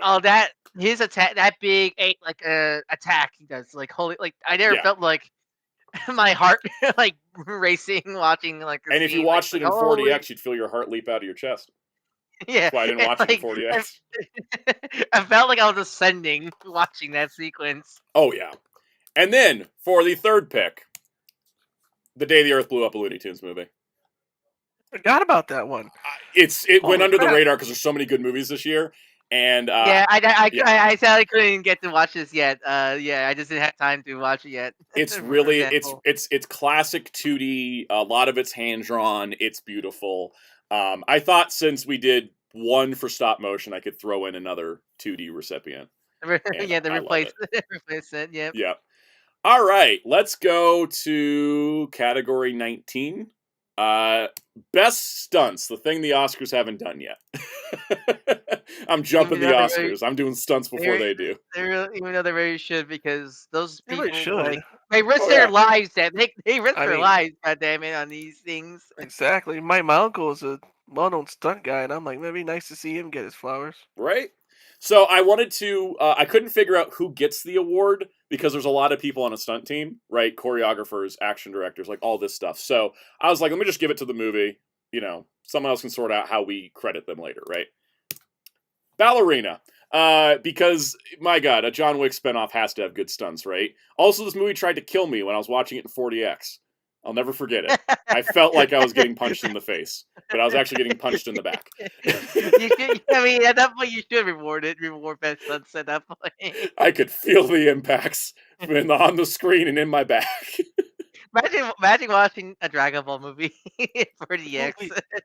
I can't imagine. People watch Demon Slayer in 40X and said it was amazing. I'm like, no, I almost died watching Ballerina. You feel like you're in that tornado. The tornado. Yeah. And then the other pick, Superman. Because Superman had like the most shonen-ass fights in a comic book movie I've ever seen. And I loved it. There's that whole fight between Superman, the Engineer, and Ultraman in the arena, in the football stadium. Rewatch Oh that my scene. God. I love my favorite bit of that. Rewatch the scene is the shot where Clay Ultraman kicked Clark in the ball. Yeah. There's this one moment where Superman realizes the Engineer can take impact, and she's like wrapped her nano stuff around his arm, and he's just like, okay, whap. It just starts spinning with her and just smacking Ultraman. It is so good. It's so clever. It's amazing. I mean, one of my favorite scenes is him fighting all the left raptors and him doing that 360 like laser beam like boom, boom, boom, boom, boom, shot there. I love that scene there. Also, side note, I would have, if Ballerina wasn't here, I would have put Wicked for Good because Cynthia Erivo should get credit for being in a harness for like 80% of that movie. Yeah. All right. Oh, AR said Ballerina features some of my favorite flamethrower use I've seen in a movie. I gotta tell you, after like the third flamethrower explosion, I was ready to get up and leave. Because every time something exploded, it was just like rock the chair everywhere. I like Mac Ellis. The only good thing Lionsgate can do now is John Wick. That's true. All right, let's get to the next category.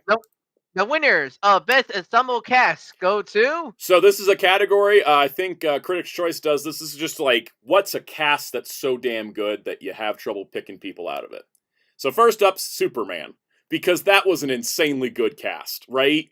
Like, everybody's, like, super on point. Everybody's doing a great job. They all work together very well. The character dynamics are there. Like, that's a cast right there, you know? Like, David Cornsweet may be the star of the movie, but, like, everybody shines. Everybody's got a moment.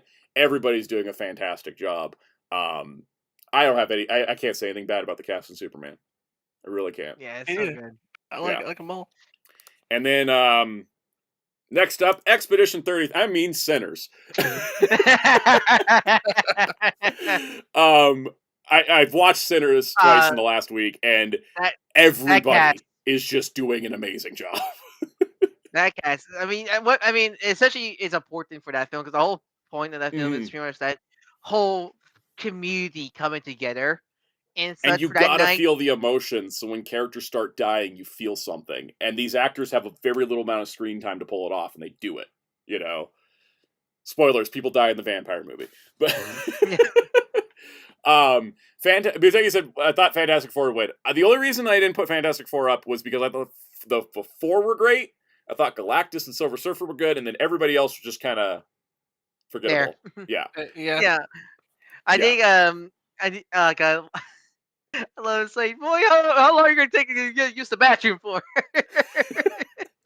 There's so many great deliveries in that movie, and half of them I can't say as somebody who is white. Yep. All right. Who's doing 21? That's Kels. All right. Okay, well, the winner for Best Dual Role, and dual as in double, not dual like one actor playing two characters, which happened multiple times. Like multiple times. It happened so often I had to give 3 awards in this. Not Yu-Gi-Oh dueling. Yeah, not Yu-Gi-Oh dueling. I mean, we need to give a honorable mention to Dave Cornsweet. Man, that man did double duty playing both Clark and Superman, 2 separate characters. Well, he did a good job. Incredible job. All right, first up, Michael B. Jordan as Smoke and Stack in Sinners. These two feel like 2 different people. Yeah, like it's one of those things where I myself, oh yeah, it's Michael B. Jordan. It's both of them. It's hard to tell, honestly. You forget that it's him playing both parts because he's just so locked in. Especially you watch the behind the scenes where you're like, wait, there was literally 2 Michael B. Jordans there. Yeah. I mean, also like, especially props to the VFX.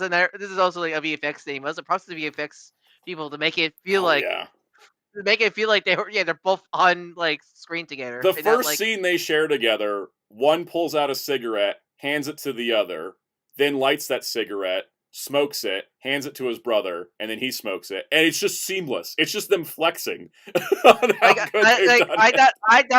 thought Geralt and Ivo and Sonic 3 was damn good, but man, this film really even up that up surprisingly. All right, next up, Robert Pattinson as Mickey 17 and 18. God, I want to praise because I watched this film yesterday. Man, Robert Pattinson, such a great actor because I think this film really shows that he can really play a different character that because Mickey's not he sounds like this a little bit, kind of like this. He sounds a little nerdy, a little bit And then I was Mickey so 18 sounds like Batman occasionally. yeah. They really did Yeah. two different characters and such like that. I mean, I want to give credit to Mickey's wife, as that she was my favorite character in She the was movie. great. I also Loved it. There was a lot of great performances in that movie. This is the only Mark, award I gave Mickey 17, not because it's a bad movie, just so there was other picks that I had yeah. to pick over it. Shout out to Mark. Yeah, Shout out to Mark Ruffalo. On this. I'm not sure he was, but I sense he was playing a parody version of the president almost sometimes. Oh, he was playing a film. parody version of somebody he don't like very much, and I enjoyed it. I know. Yep. Right? I'm going to give one last dual role credit to Eric Bauza as Daffy Duck and Porky Pig. Because that's another one you'll just forget that one actor's playing two characters. I mean, that man plays half the Looney Tunes now. Yeah, but he is the two leads of the movie, and I feel like Michael B. Jordan, Robert Pattinson, they're in the camp of doing it on screen, but Eric Bauza doing it behind the camera in the voice booth is. So I just imagine him just talking to himself in the booth. Yeah, basically. It does reminds me of my favorite posts of back when the Bad Batch series got announced. Meet the cast of the Bad Batch. It was just 5D Barry Bakers. Barry Baker, and then just Michelle Yang walks in. Hey, I'll play the other character. Yes. All right, so we're gonna start getting into the actor categories. I split it up between actor and actress because that's the way we do it. And I split every acting category into 4 categories. There's going to be voice, horror, musical or comedy, and drama. That way, we're not comparing a musical role to a drama role when they have different jobs to do there. So that's why I was there's different criteria. Yeah, there are different criteria you're respecting for one of each of these. All right, so 22. Who's announcing that? Is that me? You. Yes. All right. Best supporting actor voice. Now, I want to say the voice category does not mean only animation. It means somebody who is only portraying it through voice. So first up, An Ho-sep as Genu from K-pop Demon Hunters. This man is a K-drama star, and he plays a character who's basically a K-drama character, to the point where they use the song from one of his famous K-dramas that always plays when he would do something in the show, and they played it in the movie as a fake out. And on top of that, this man had to carry a really complicated character, and he doesn't do English roles that often. So honestly, I could argue that Genie is kind of the heart of the film because I think a lot of the big emotional stuff really evolves around him, especially. And I think that if you had anybody else in the role, it wouldn't have worked. He had to bring it. He had to bring that emotional core, and I think he totally did, and it's fantastic, absolutely great. All right, my other pick, Ki Hui Kwan. Went too far. Ki Hui Kwan as Gary DeSnake in Zootopia 2, because that character, that movie does not work if that performance didn't happen. And it's such a soft-spoken voice makes the character really likable. You immediately know that you can trust that snake when you hear his voice. He just brings that quality to it, and you know oh, Gary's a good guy. And so that's absolutely why. And as a supporting actor, that's what you got to do. It's got to make it happen. All right, what's next? All right, the winner for Best Supporting Actor in Horror is Miles Canton as Sammy Moore in Sinners. This was his first role. This was his first movie role, and he's not only acting and singing and being the emotional core of the movie to the point where I wondered, is he a supporting actor? But every other award show's categorizing him as such, so I did so here. I absolutely, I can't wait to see what he does next. I mean, just like the last two. I mean, just like the last two entries, he is the heart of the film. He is the key character of the film. Also, absolutely. And then the other pick should be no surprise because I've said his praises already. Jacob Elordi as the creature in Frankenstein. He's I never even knew that Jacob Elordi had that much sauce as an actor. I think because all the his other work is mostly drama, British dramas, I think, or something like that. Very much that kind of stuff. So like to see him play a very complicated role like the creature Mm-hmm. and bring the Again, the bring heart of the movie. Yeah, he did such a fantastic job.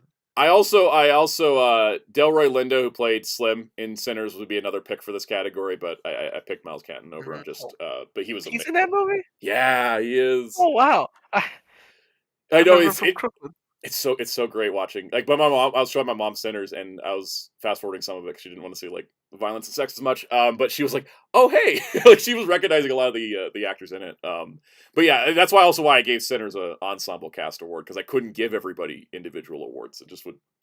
It would be more of a sweep than Expedition 33. All right, next category. All right, I got Kels. it. Best Supporting Actor, Musical or Comedy. So to? I combined them together because there's not enough musicals and not enough comedies to have two separate categories. And again, when I'm talking musical, when I'm talking about any of these categories, I should say, Sinners is technically a musical because there's like 15 songs in it, and the characters sing it, and they have emotional moments and everything. But it's a horror movie first, right? So when I'm saying musical first, you kind of start to guess where I'm going to go with this. And comedy is like, what's the initial genre? What's like the primary thing? Because there's a lot of genre blending this year. All right, first up, Josh O'Connor as Father Judd Duplessis in Wake Up Dead Man. He really is the main character. He has more screen time than Daniel Craig, but he's still credited as supporting because he's credited second on the movie. He's the whole reason the movie works. He plays a priest who has a background as a boxer, and he comes into this movie and he comes into this church and he's trying to like, fix everything up, make it better, take it away from the tyrannical ruler of Josh Brolin's priest that's running the place, and absolutely fantastic performance. It's made me a fan of Josh O'Connor as well. So I really just I wanted to give him like the lead role category, but I just couldn't because technically category fraud. But good stuff. All right, my other choice, Jonathan Bailey as Fiyero. So for context, the Scarecrow is my favorite character from The Wizard of Oz. In every adaptation, without a doubt, he always ends up being my favorite. And fun fact, I didn't realize certain characters are gonna be certain characters that you watch like one of those like Easter egg videos where I go, oh, now where I go like, oh wow, I didn't see those. Oh, Bach's last name is Woodsman. Yeah, because if Pharaoh with Pharaoh, because I forgot it's been a while since I seen the much. I forgot. Oh yeah, those guys were like cursed to look like the way they were. I thought they were just natural like that. So yeah, seeing like the hints of like the brain, him talking about like brains and his like, song starts with like life is painless for the brainless. And it's like it slaps you in the face, but you don't think about the possibility of it until you see it. And I thought like Jonathan Bailey, he's a great actor, great person. But I thought he was good in the first Wicked, but I thought he was really good in Wicked for Good because he had to do a lot of drama acting, and absolutely just I always end up loving the Scarecrow in every adaptation. It always happens, and no doubt that was also my favorite character here. All right, what our next category is Best Supporting Actor in Drama. Once again, we're going with what's primarily a drama. So first up, Eddie Gathegi is Mr. Terrific. This is where I didn't know where to put Superman because I wasn't doing an action category, but I was like, it's got drama. It's got a lot of drama to it. It's fun, but it's still a drama. I am surprised you didn't make a separate category for superheroes, superhero films. I thought about it, but then it would just, I think all the awards would just go to Superman. And, Superman or Fantastic Four. Couple Fantastic Four, and I thought that was just a little uneven. So I was like, yeah. So anyways, I was like, let me just put this here. Eddie Gathegi as Mr. Terrific was fantastic. He had the personality, he had the character. He carried the character's backstory we didn't even hear about in his performance. Like there's that scene where he's talking to, or Lois is talking to him about her relationship problems, and he's like, I don't care, please stop talking about it. Because that man lost his wife in a car crash. And he carries it, even though it's not said in the movie. Like, that's kind of incredible. He's like, I'm goddamn Mr. Terrific. And that line delivery alone should just give him all the awards, right? I'll help you because I know it's a Green Lantern. So I just thought it was great. I mean, he's also like, he's a serious character. He also does really good comedy, like from those sleaze scenes with Crypto. Oh my god, the scream is, it's incredible. All right, then other Best Supporting Actor, is Steve Pemberton is Peter Conway in Better Man. He was Robbie Williams' father. He had to play this really complicated part in this, being sort of an antagonist, but also sort of a charming guy because like everybody loves him, and he was playing off of a real life person, and he actually it's crazy if you watch like if you see videos and pictures of Peter Conway in real life. Steve Pemberton like nails personality. He nails like the way that he is in real life, and in the movie he has to play this like complicated relationship with his son. That's like the through line in a lot of the scenes. And in real life, it's good to know that like Robbie made up with his father, and they've been on good terms ever since. They sing together. They did a Christmas song together, and you watch the movie and you're like, wow, these two would never do a Christmas song together, and it just shows you how like life changes and things move on. And but anyways, watching and looking into behind the scenes stuff, like he portrayed it, and he just great performance overall. I think that's all I got to say on that. All right, ready to move on to our supporting actresses categories. All right. Winner of Best Supporting Actresses in Voiceover goes to... This was tricky, but here we go. First up, Sayuri Hayama as Shinobu Kocho in Demon Slayer Infinity Castle. I saw it subbed, so no disrespect to the dub cast. I couldn't put them into categories because I didn't see it. Erica Holler did a fantastic job in the dub, so she is dub also. So Shinobu has one of the biggest emotional stakes of the movie, and has like some of the most emotionally heart-wrenching scenes. And this is like her performance in this sells it. It really sells it. Like there's no way that it works without that performance. And also hearing that the dub was able to keep that emotional core as well, I think is a testament to the material they're working with, but also both actresses and the work that they've done. So I think I was like, oh, somebody from Demon Slayer who's going to get an acting award, and I was like, Shinobu. All right, and then Danielle Brooks is Kitty Cat from The Bad Guys 2. Oh no, whereas like she was so good because I think Kitty Cat's like talking about bad, like it was a fantastic villain in that film, and she brought. I mean, she's one of those villains where you have to sympathize with her to really for the story to work, right? You have to have a little bit of sympathy for her, and Danielle Brooks just brings that vocal quality to that performance to really. Really, Danielle Brooks was big this year because she was in like Minecraft movie, right? Yeah, Peacemaker, the Minecraft movie. She all over the place this year. If I was going to give a favorite actor award out, I'd give it to Danielle Brooks because she just made me very happy in every single thing she did. I just really loved her and everything. She was great. Yeah, she was great. I need to see that. All right. Next up, who's Kelsey's next, right? Yeah, me. Yeah. Yep. Best Supporting Actress Horror. All right, this one was tricky. But Wunmei Mosaku as Annie in Sinners. Absolutely my favorite character in the movie. She was so great. She was so great. I think especially the chemistry she had with Michael B. Jordan was so good, and I think especially the final scene with her, very final tragic, scene made me tear up every single time I've seen it.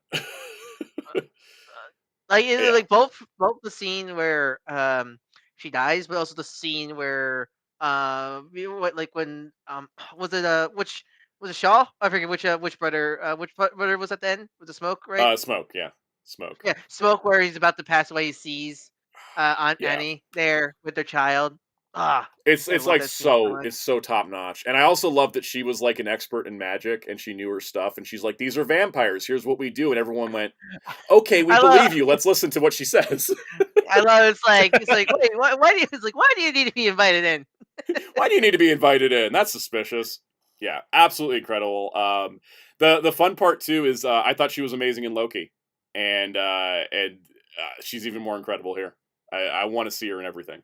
It's another actor. I'm like, I want to see whatever you do next because I'm very excited to see what we got next. All right. And then Mia Goth as Elizabeth. I didn't credit her also as Victor Frankenstein's mother because she had a short scene for that. It wasn't a dual role, really, because they never interacted.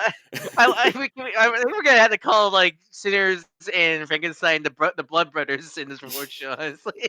I just really liked both movies, and they're very top notch.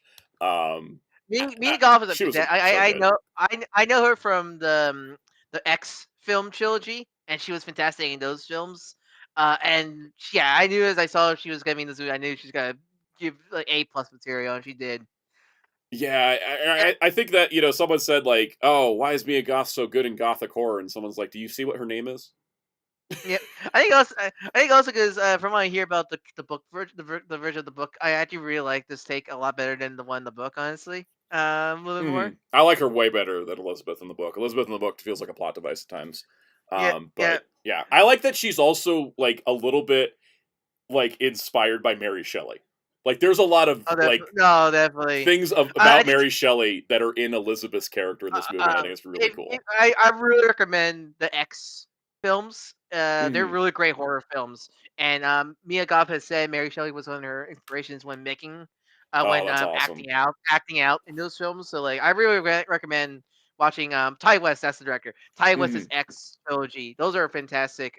Especially Pearl, where she is like the main point of that film because she because not only she's the main character, but that film's all about Pearl, who's the villain of the first Mhm. film.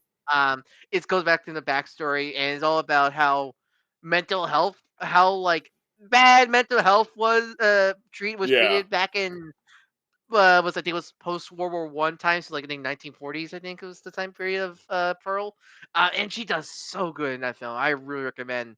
You can also see Dave Corns get stabbed with a pitchfork in that Ooh, film. that's fun. Not so Man of Steel yet. Also, shout out Pamela Anderson and Naked Gun. I just wanted to say that she was because she didn't she make was this so funny. category.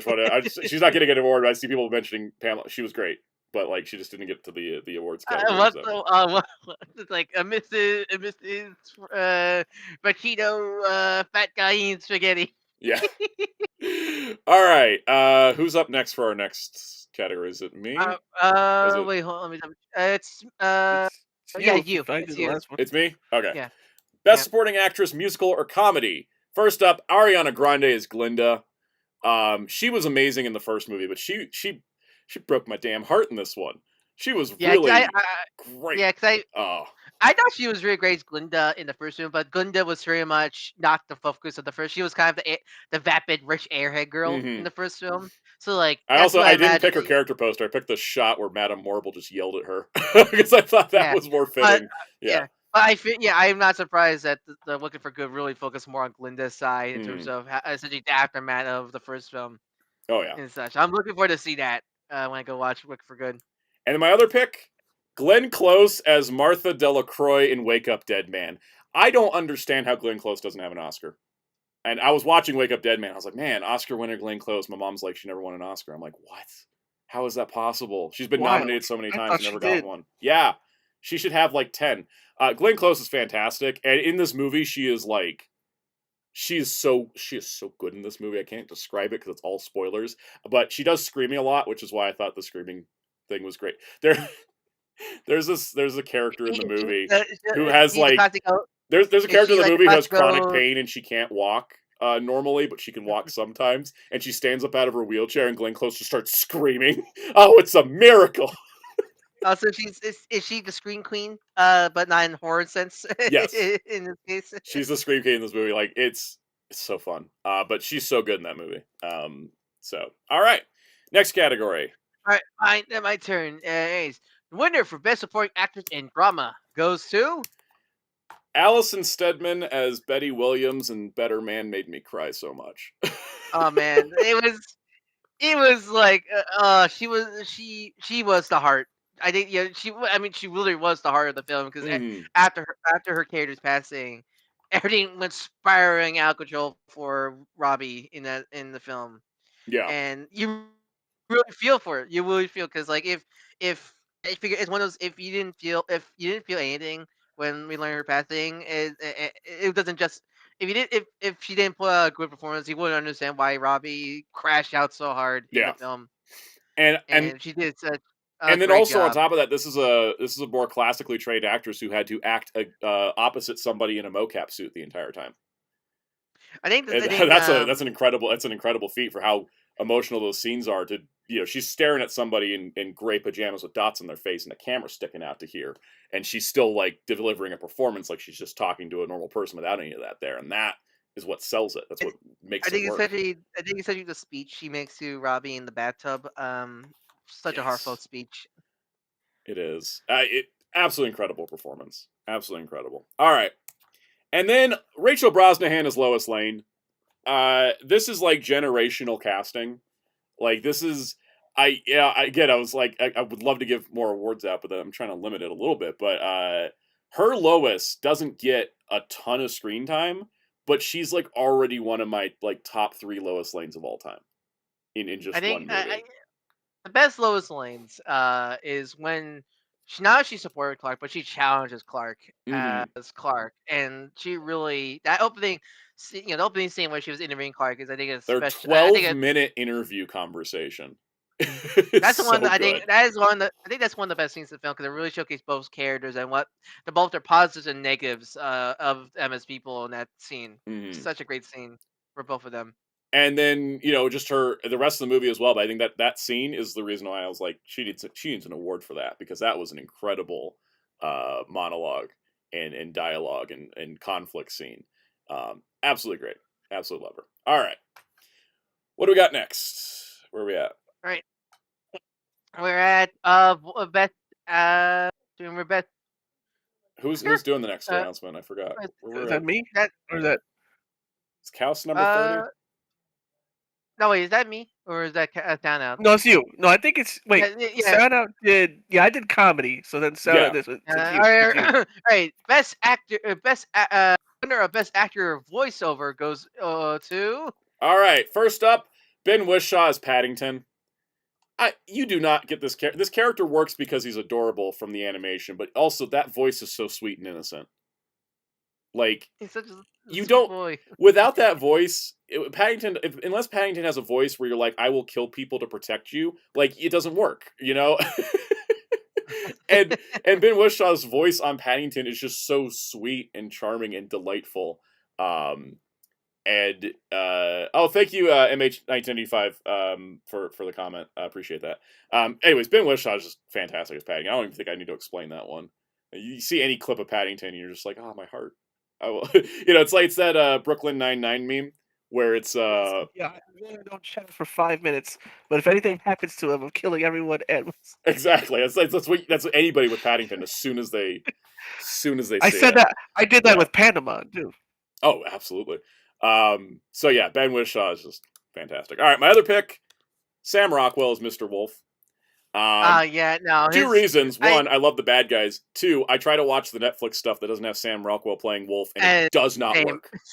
That's not the same. Sam. Yeah. It's one of those, like, Sam Rockwell brings a lot to the character, and I certainly love how much they really have Wolf grow as a character in the second film. And to balance that in the vocal performance to make it have the emotional weight is why he's getting a Best Actor award for me. Because I think essentially in the second film he's not trying to be the cool guy, like in the first film. So you can see more of Wolf's real self in the sequel. So that I think essentially makes the performance even better. And also the fact that like one of his storylines is, will the world ever accept me being a good guy? Because I'm a wolf, are they ever going to think that I could be good? And I just that was pulling on the heartstrings, really getting to as the core of the movie. So. Absolutely great. Yeah, also, Muteki said, come on, Galactus. Ralph Ineson was fantastic as Galactus, but these are the picks, because these are the ones that I think elevated above that. As always with all these awards, not to say anybody else didn't do a good job, these are just the ones I picked as the top of each category. All right. Who's next on our... Kaus. This one for me. Yep. Best Actor. Golly, you just did a voice. Yes. Best Actor, Horror. All right. Digivolves 2. Best Actor in Horror, Digivolves 2. Oscar Isaac is Victor Frankenstein. I mean, look, we're doing the Expedition 33 sweep with Frankenstein and Sinners and Better Man. But, I mean, Oscar Isaac was just fantastic. You got it. When you do a Victor Frankenstein, you gotta have him where you can actually, like, relate to him. You can see him, and you're like, but you're a monster. I don't want to follow down your path. Like Peter Cushing's Victor Frankenstein is the most evil Victor Frankenstein I've ever seen, and I'm just like, throw that man to the guillotine. Whereas with this Victor, I'm like, oh, you just strayed off the path a little bit, man. Come back over. Oscar Isaac really brought out every single side of Victor Frankenstein. He's a loving father one moment, he's a horrible person the next minute, he's a sad pitiful man the next minute, he's like the most crazy man the second. Like he brought all the craziness of the character out, and because you'd have a scene where you're like, that seems like a nice guy to invite out to lunch, and then the next scene it's like, get away from me. I think especially like when we got to like the flashbacks, you know, you can that's Dr. Isaac, but like the beginning when he's in the ship, we had like full man beard, where he's going insane. Like I was like, oh God, all right, that's Oscar Isaac there, Yeah. as Frankenstein there. It's like it's hard to tell because he was just loony doing that. Absolutely. And then my other pick, Jack Quaid as Josh from Companion. I watched Companion like a week ago when my HBO was about to run out, and I was like, I need to see this movie. These are very similar roles, as they're both psychotic people who can flip on a dime, and the performance is great because like I was like, oh, this Josh guy seems nice. Okay, maybe he's a little nuts, but he's fine. And then by the end of the movie, I was like, you're evil. So it's Jack Quaid. And Jack Quaid is a delightful. I've met Jack Quaid. He's delightful in person. Absolutely love that guy. This performance catches you off guard because he acts like really charming and fun, and then he'll just flip on you, and it's just like, oh my God. I thought you were gonna do a shorter version of that, where I thought you could say, Josh seems nice. Oh, no, he's not. Yeah, that's me halfway through Companion.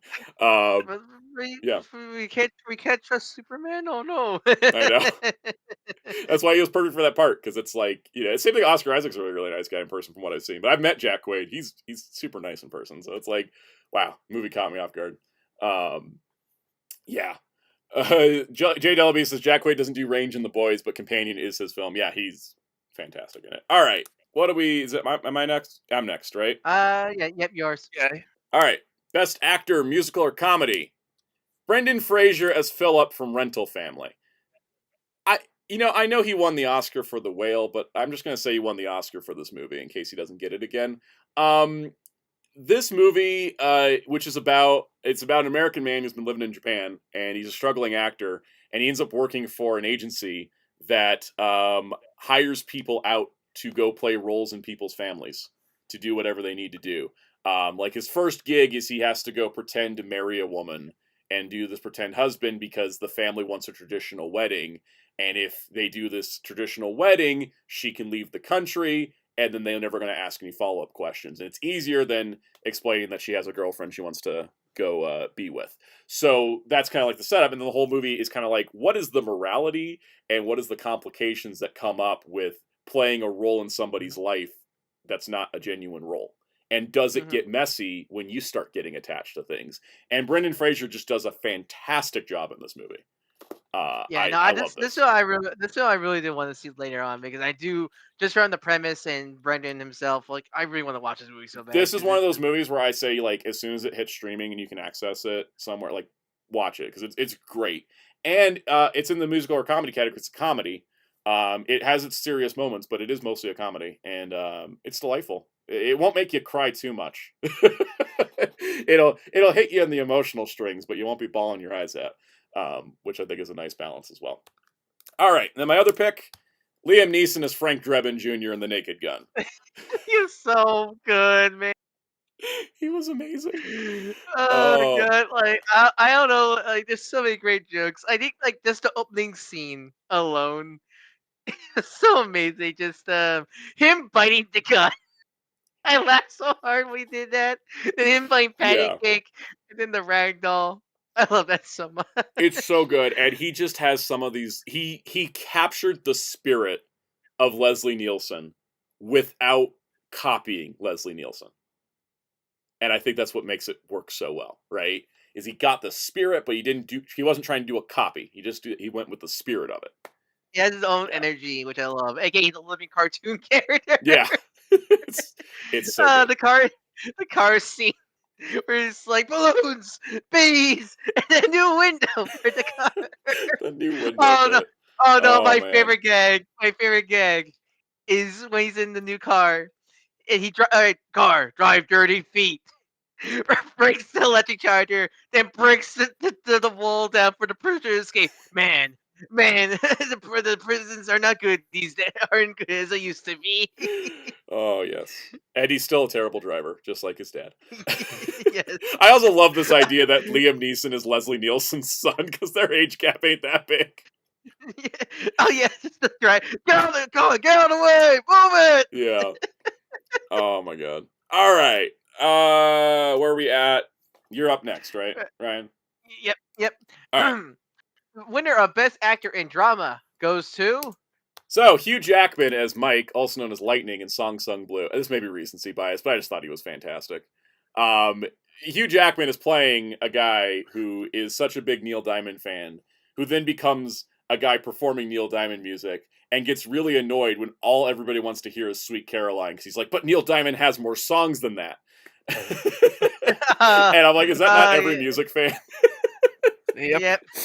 But no, he heavy emotions, heavy character, great musical performances. He's so good. He's great in this. All I can see is Logan's good disco era. It's so funny because like I think this guy went through more pain than Wolverine did in the Fox movies. But no, Hugh Jackman was great. And then my other pick for drama, this one won't be too much of a surprise. It is John O. Davies as Robbie Williams in Better Man. When you have to portray a character who has to be charismatic and fun, going through 7 different addictions, acting like a dick to people he loves, and you still want to root for him at the end, and you have to do that in a mocap suit because you're playing a CGI chimpanzee, you deserve all the acting awards, because my god, that's a hell of a task to pull together for a movie. Sorry, forget in Better Man. Did John O. Davies also did the voice, or did he just do the mocap? He also did the voice. The narration was Robbie Williams, but all the on-screen acting voice. I give it so much credit because I was give credit because I couldn't tell who's who. I couldn't tell like which. I couldn't tell like I thought did Robbie play himself in the movie or what? Because I saw John Davies close credit. Like where was like who's who then? Yeah, so Jono did most of the mocap. Robbie did do the mocap for one part of the final scene. They did actually have him in the mocap suit, but it was Jono for the movie. He did the mocap, he did the voice, he did a bunch of the dancing too, and he had to pull that all together into his acting performance on top of doing it all under mocap. It's absolutely incredible, and also it's crazy too because he does the Robbie Williams voice so well because Robbie has kind of a distinct accent. Yeah, I mean, Jono's normal voice does not sound like that at all. Yeah, it's impressive voice acting because I couldn't tell. I couldn't tell who was talking. Yeah, which actor was which. And I think that's what makes the movie work so well too, because it's like you have like this seamlessness where it's like Robbie's narrating it, but then like Jono's playing Robbie in the dialogue scenes, and it's all blended together so beautifully because of the performance on board. So yeah, absolutely incredible. All right. Where are we at? We're in drama. We're in the best actress categories. Yep. Voice or Kaus, or is this 34? Yep, 34. The winner for best actress in voice is. All right. So first up, Arden Cho as Rumi in K-pop Demon Hunters. If there was any doubt. Yeah. No. That's a performance of the year right there. She has to do so much where she's like playing the perfect pop star, but also like trying to hide something about herself and having to do, like action scenes and romance scenes. It's a full on performance there. And comedy. And comedy. Yeah, I forgot about the comedy. She has to do so much, and she has to carry the movie in a lot of scenes, and I think just absolutely fantastic job. I can't say anything better because I think it's just amazing. So my other best actress in voice, Reina Uda as Rize in Chainsaw Man Rize arc, because without her, that movie doesn't work. Same goes to Alex Simpson in the dub. She was fantastic at Rize in the dub also. Mm-hmm. Both actresses is so good because Rize. I think because I love Rize in the manga already, but I think the movie adds so much to. That's the small few additions the movie added to the manga really brings a lot more to Rize's character. So much, which I really really made me happy to see everybody fall in love with the character, just like I did when I was reading the manga. Absolutely, and bringing that in, can't do without the actor behind it, and so fantastic. All right, for best actress in horror, we have Sophie Thatcher as Iris in Companion, because she's the lead character. She's the companion robot.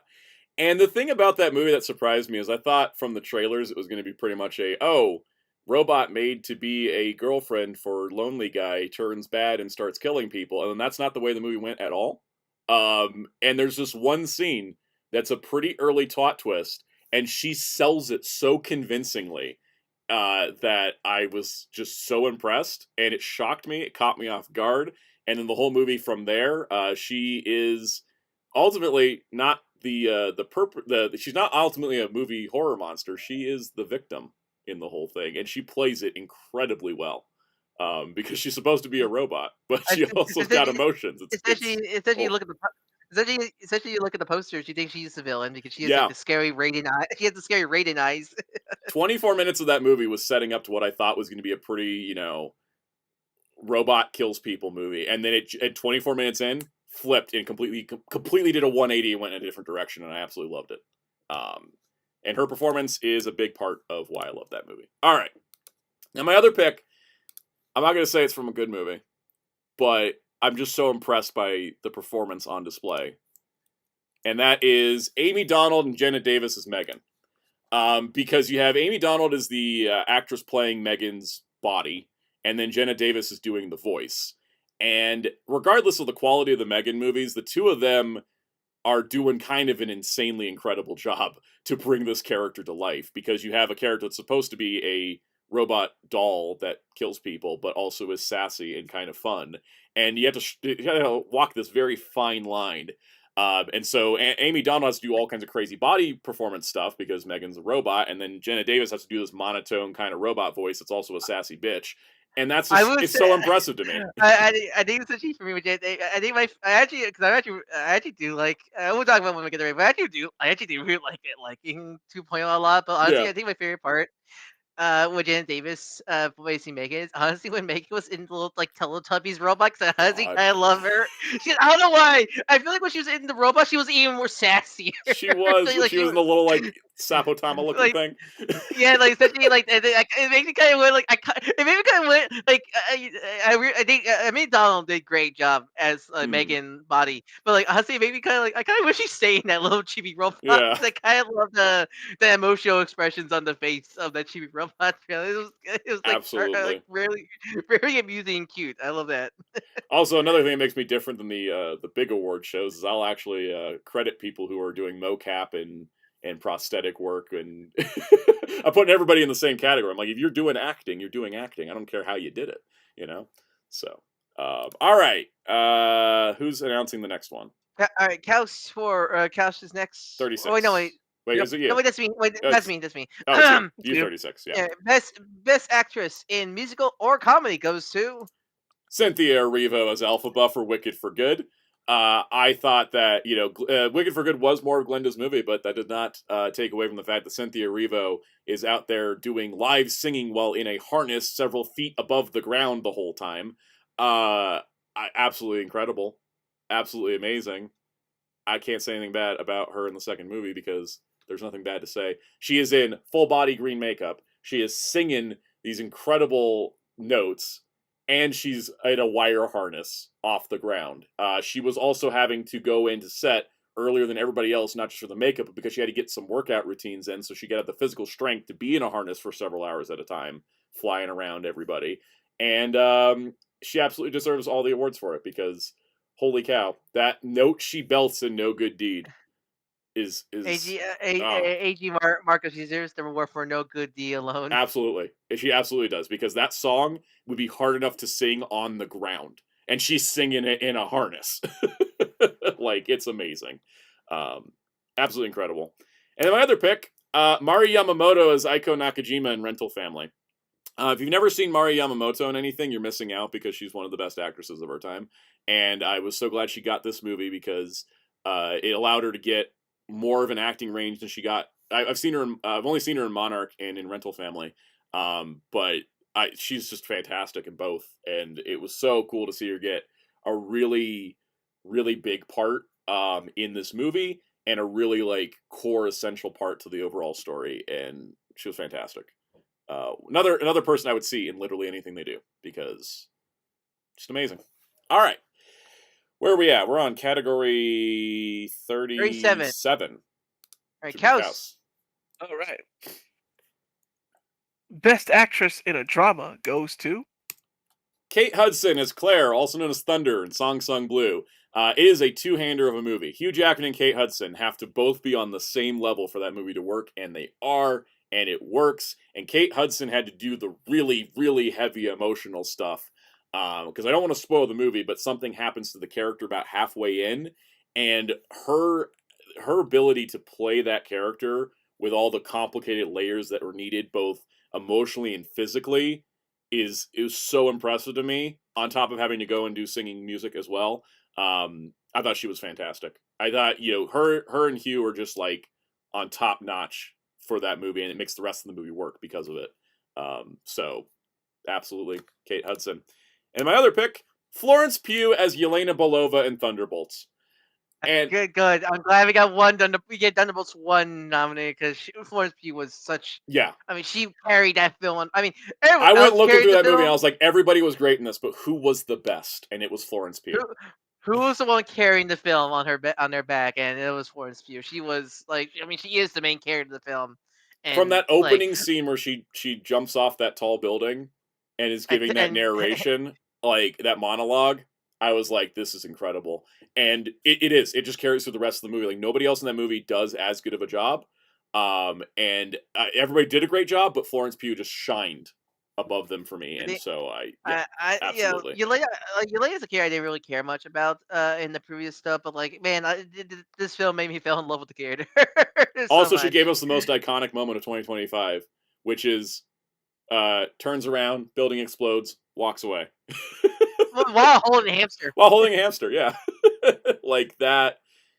It was incredible. Florence Pugh is going to have a very good December 2026, by the way, because Dune Part 3 and Avengers Doomsday come out the same day, and so no matter which movie does better, Florence Pugh wins. Yes. I do love people seeing that scene out of context. Like, is that hamster like the destruction button or something like that? It's the detonator. It's just like, huh, bomb didn't go off. Oh, it's like the scene in Jingle All the Way with the bomb. Where yes. Don't worry, I was in the bomb squad for years. How long were you in the bomb squad, sir? All right. Now we're into the director categories. Who's doing is it me? Am I up next? Yep. That's yeah, okay. That's you. So, best director horror, Ryan Coogler for Sinners, Guillermo del Toro for Frankenstein. I don't mean to be predictable, but really, how else could I do this? The thing about being a director is you have to have the vision, you have to have the interest and the passion, you have to lock in and visualize things that haven't happened yet to make it happen.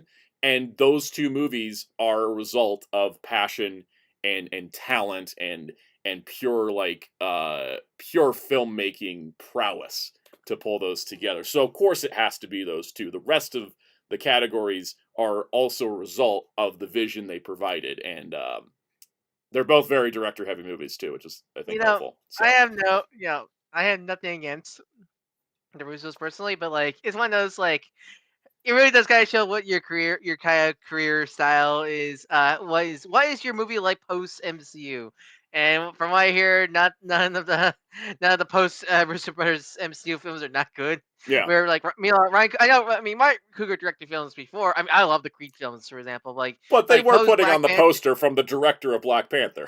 Black Panther, yeah. Post Black Panther, both Black Panthers, Ryan Cougar like knock it out of the house with Sinners. It's good when a director can show you they don't need a big franchise to be able to do amazing movies, and I love seeing that, because there's directors like Chloe Zhao who's really talented, and then you watch the movie she did for the MCU and you're like, Eternals, okay.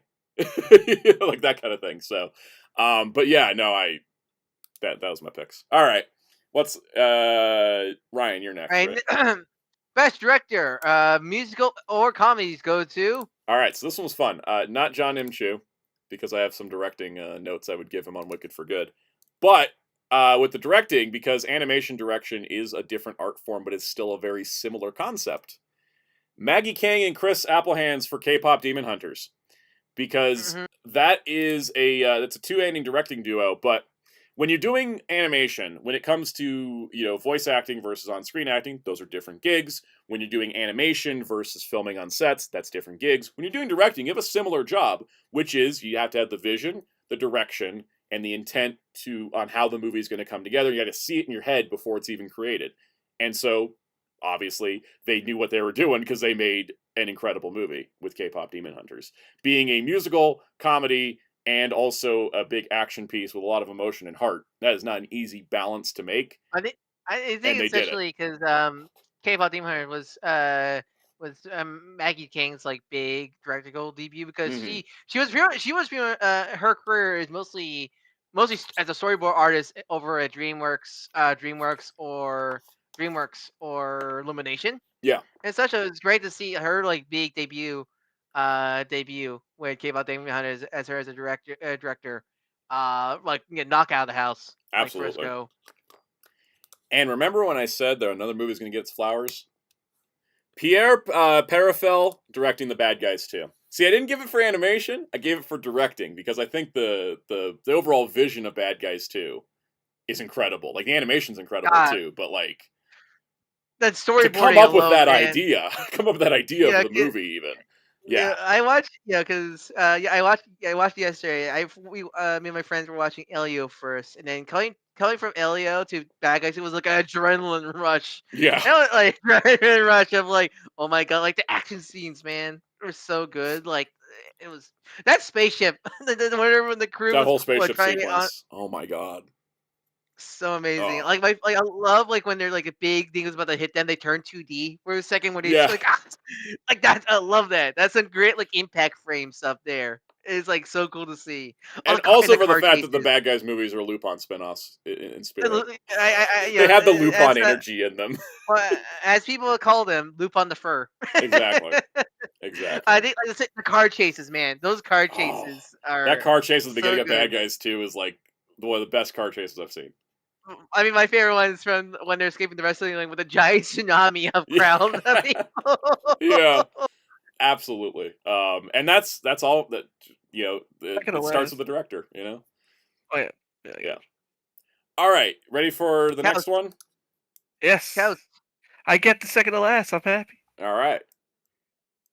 Best director for a drama. All right. Goes to Yu Yang for Neja 2. Oh, my browser froze. Damn it. Let me. I'll back up the slide. I gotta reset the browser because it does that to me. Thanks, OBS. You're the best. Wow. All right. This far in. Yu Yang for Neja 2. I was trying to figure out how to get Neja 2 some flowers because that movie's kind of insane. And really good, but I didn't see the first film and the second film. That's another case where like it doesn't have enough time to watch it yet. But I heard nothing but good things about them. They're really good. Neja 2. Reason I gave it a directing award is because there is a sequence in this movie where there is like 1,000 characters on screen flying about and doing battle, and I have to wonder what goes into the brain of the director to decide to do that and say, yeah, we can do that. So the best Dragon Ball action ever, ever is what you're telling me? it basically, like, you know how like there was that Frieza Force fight in Resurrection F that was kind of janky? Yeah.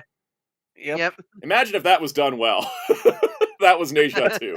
Neja 2 is like one of those movies you keep watching and you're like, wow, that's gotten huge. This must be the end of the movie. Oh, it keeps going. Oh, it keeps going. Oh, it keeps going. It just keeps escalating up and up and up and up. And you're just like, when does it end? It was really amazing, and so all credits to Yu Yang on directing. And then the final director award, if anyone's going to take a guess, you don't have to guess. It's Michael Gracie for Better Man, because that movie, I don't understand how Michael Gracie's brain works, but I'm so happy it works in film.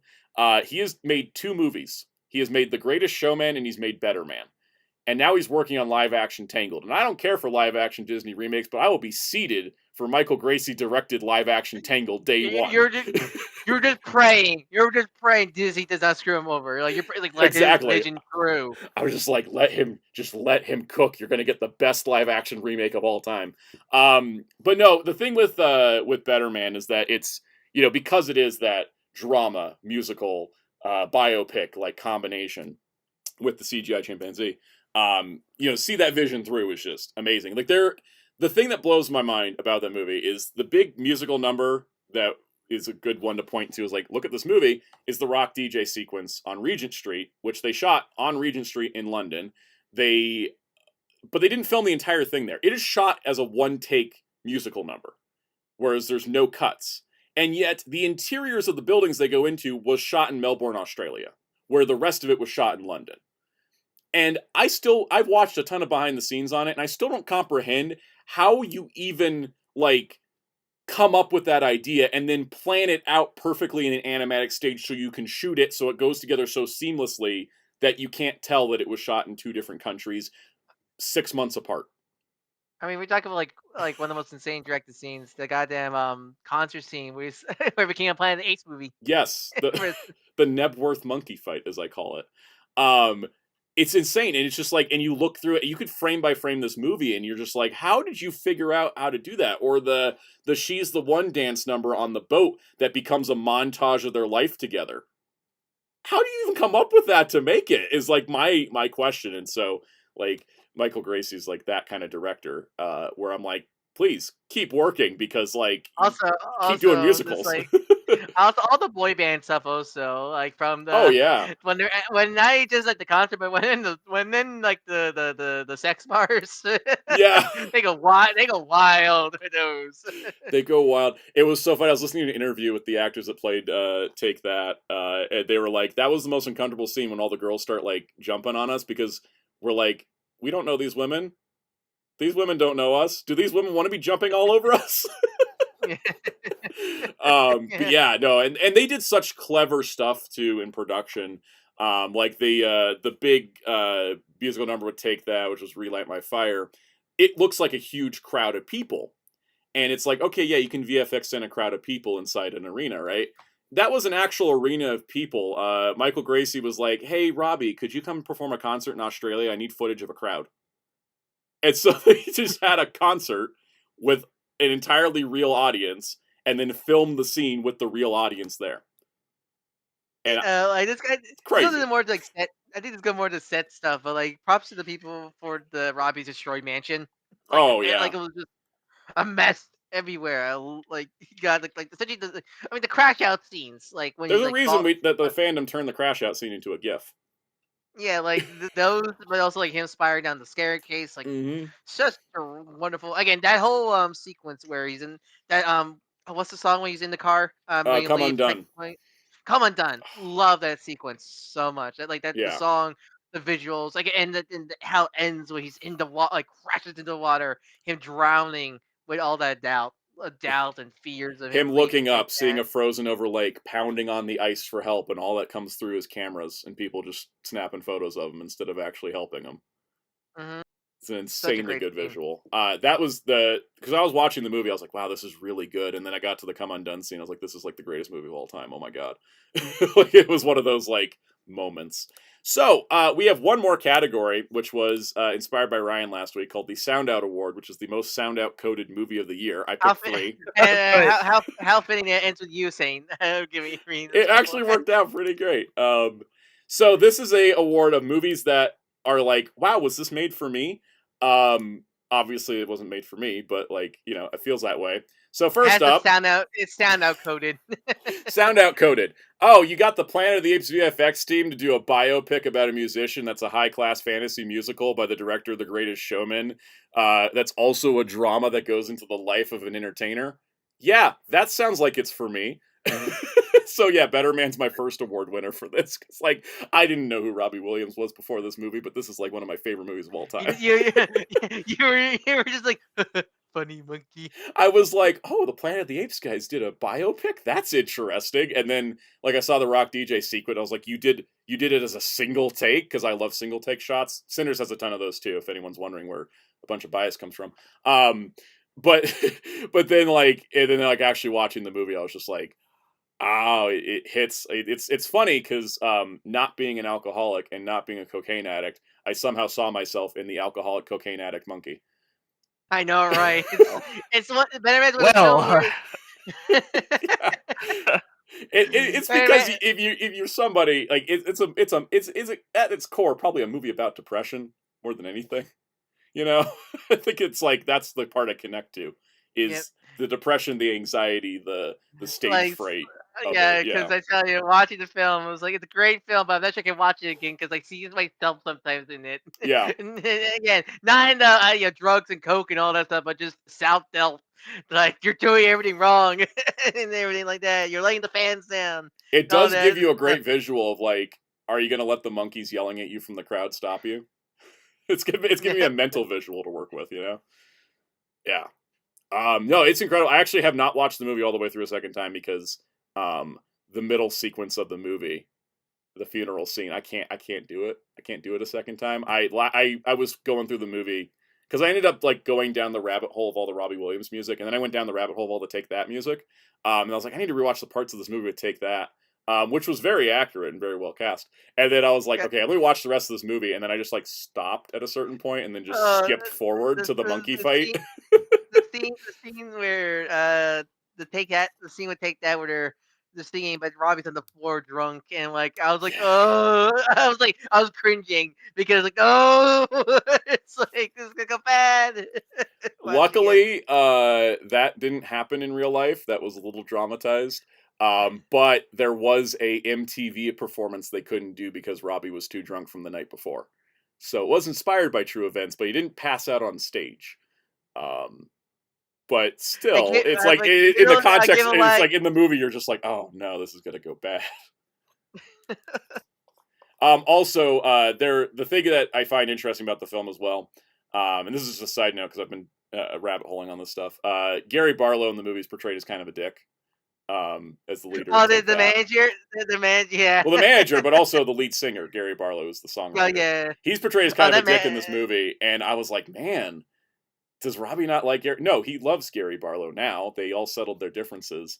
But he sent the script to Gary Barlow when they were working on the movie. He's like, does this come across accurate for you? And he's like, you made me look worse than Darth Vader. So they made some changes. So the version in the movie is the Gary Barlow approved version where he's like, yeah, I was a dick during that time. I'll admit that. Like, I love that. I love that. You made me worse than Darth Vader. And you know Gary Barlow means it because he's enough of a Star Wars fan that gave him a cameo in Last Jedi because he knew Gareth Edwards, and Gareth Edwards was like, "We're doing cameos. You want to come over?" And like Gary's like, "Yes," and he's like in the background of a scene somewhere. But anyways, there's your trivia of the day. Well, here's the thing. I imagine the manager stuff is all real. You cannot convince me that was made up. Oh no, I think the manager stuff was real, but it can never be admitted to legally because Robbie and that manager went to court. Oh, I'm not surprised. Honestly. Yeah. That's why in the movie there's that wonderful line of like, for legal reasons, he was a wonderful person. Is that where you picked that up from? Yes, I've been using for legal reasons ever since I saw this movie. Because it's just a really funny way of saying things. All right. My next Soundout award goes to the Fantastic Four First Steps, because what do you mean we got a MCU movie that's so lovingly steeped in comic books that it references Jack Kirby more than Stan Lee and is a perfect loving tribute to everything that made the Fantastic Four great? I love Rika Mike Wazowski. I just couldn't fit it. I was trying. Every poster somebody was going to get marked out, and I was like, I can't get intelligent Johnny Storm be blacked out. That'd be mean. I love this version of Johnny. I know, right? Yeah. I cried. Like I cried seeing that beginning scene because it was just like, oh, my heart. It was like it was so like amazing. Like, I cried when I saw Stanley and Jack Kirby in the movie. Oh yeah, young, yeah, essentially, yeah. As the comic creators in universe from the original book, they're like, there's a window and there's a comic studio, and it's two guys that look like Stan and Jack did in the '60s.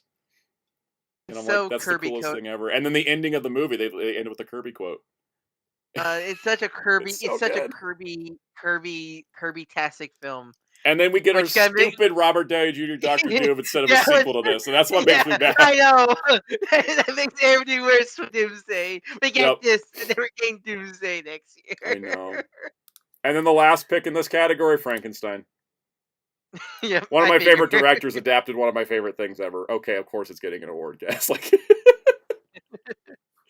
so it sounds three things. music, comics, and Universal Monsters. Yep, that's my three. That's pretty much the makeup of my brain. It's music, comics, and monsters. We're just missing the One Piece part. Basically. How do you feel about how you feel about season 1 of One Piece finally ending? I can't believe it, man. 1,055 episodes, 1,155 episodes in one season. How long season 2 gonna last? I love people like tweeting out One Piece is finally ended. Yeah. It's finally ended. Season 2 coming out next year. You can just tell people to watch One Piece. It's only one season. Yes. Oh, anybody want to know what the highest awards we got? I'm gonna go back to my doc with the awards. What got the most? Yeah, I'm gonna give you guys the tally here. All right, let's start with the obvious one. How much did Sinners get? All right, Sinners got a total of 8 awards. 8 awards for Sinners. What about Frankenstein? Frankenstein got 1, 2, 3, 4, 5, 6, 7, 8, 9, 10 awards for Frankenstein. Because Frankenstein got a Soundout award. And then what did Better Man get? Because that was like the other one. That one got a lot. That one got a lot. 1, 2, 3, 4, 5, 6, 7, 8, 9. So Frankenstein won out at 10. Frankenstein's 10, Better Man 9, Sinners 8. I'm surprised that. I love the chat. Franken-sweet. I mean, the thing is, like, I think, I tried to distribute it better. I think I gave, like, 2 to Rental Family. I gave Zootopia 1. I got Looney Tunes in there. I got Superman, got a few. I didn't give anything to Thunderbolts. I got 1 too, because I think it was just other things in their categories that could beat them out. But yeah, best superhero movie would have been, I think, best movie Superman. Favorite one, Fantastic Four. But Thunderbolts is also really good. You know what I mean? Like that was kind of the thing. Like Thunderbolts was good. Hey, Captain America! Don't forget Captain America. I got 1 award. Yeah, Captain America did get 1 award. That's right. I did give 1 award to Captain America for the year. Franchise should have treated you better. But yeah, that was the thing. I was trying to make sure I didn't just go like best director, Better Man, best actor, Better Man, best supporting. Because like there's some of these movies. Expedition 33. Expedition 33. I didn't want to do that. So all right, now we're gonna rank these movies. But should we intermission before we go? I'm gonna intermission because I should go stop at the bathroom. We're not gonna. I don't think we're gonna talk as long about some of these movies now that we've talked about the awards. We're gonna be talking more about the ones that didn't get awards. Yep. So let's go intermission, and then we'll come back. We'll be back in a couple minutes. Just I need to go get some more water. Need to use the bathroom, and we're gonna rank these movies. Good for chapter markers. Post stream.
And we're back. We're ready to. We're going to be ranking all these movies that are on this list here. For anyone wondering what is being ranked, it is all the movies I watched this year that were available to me this year.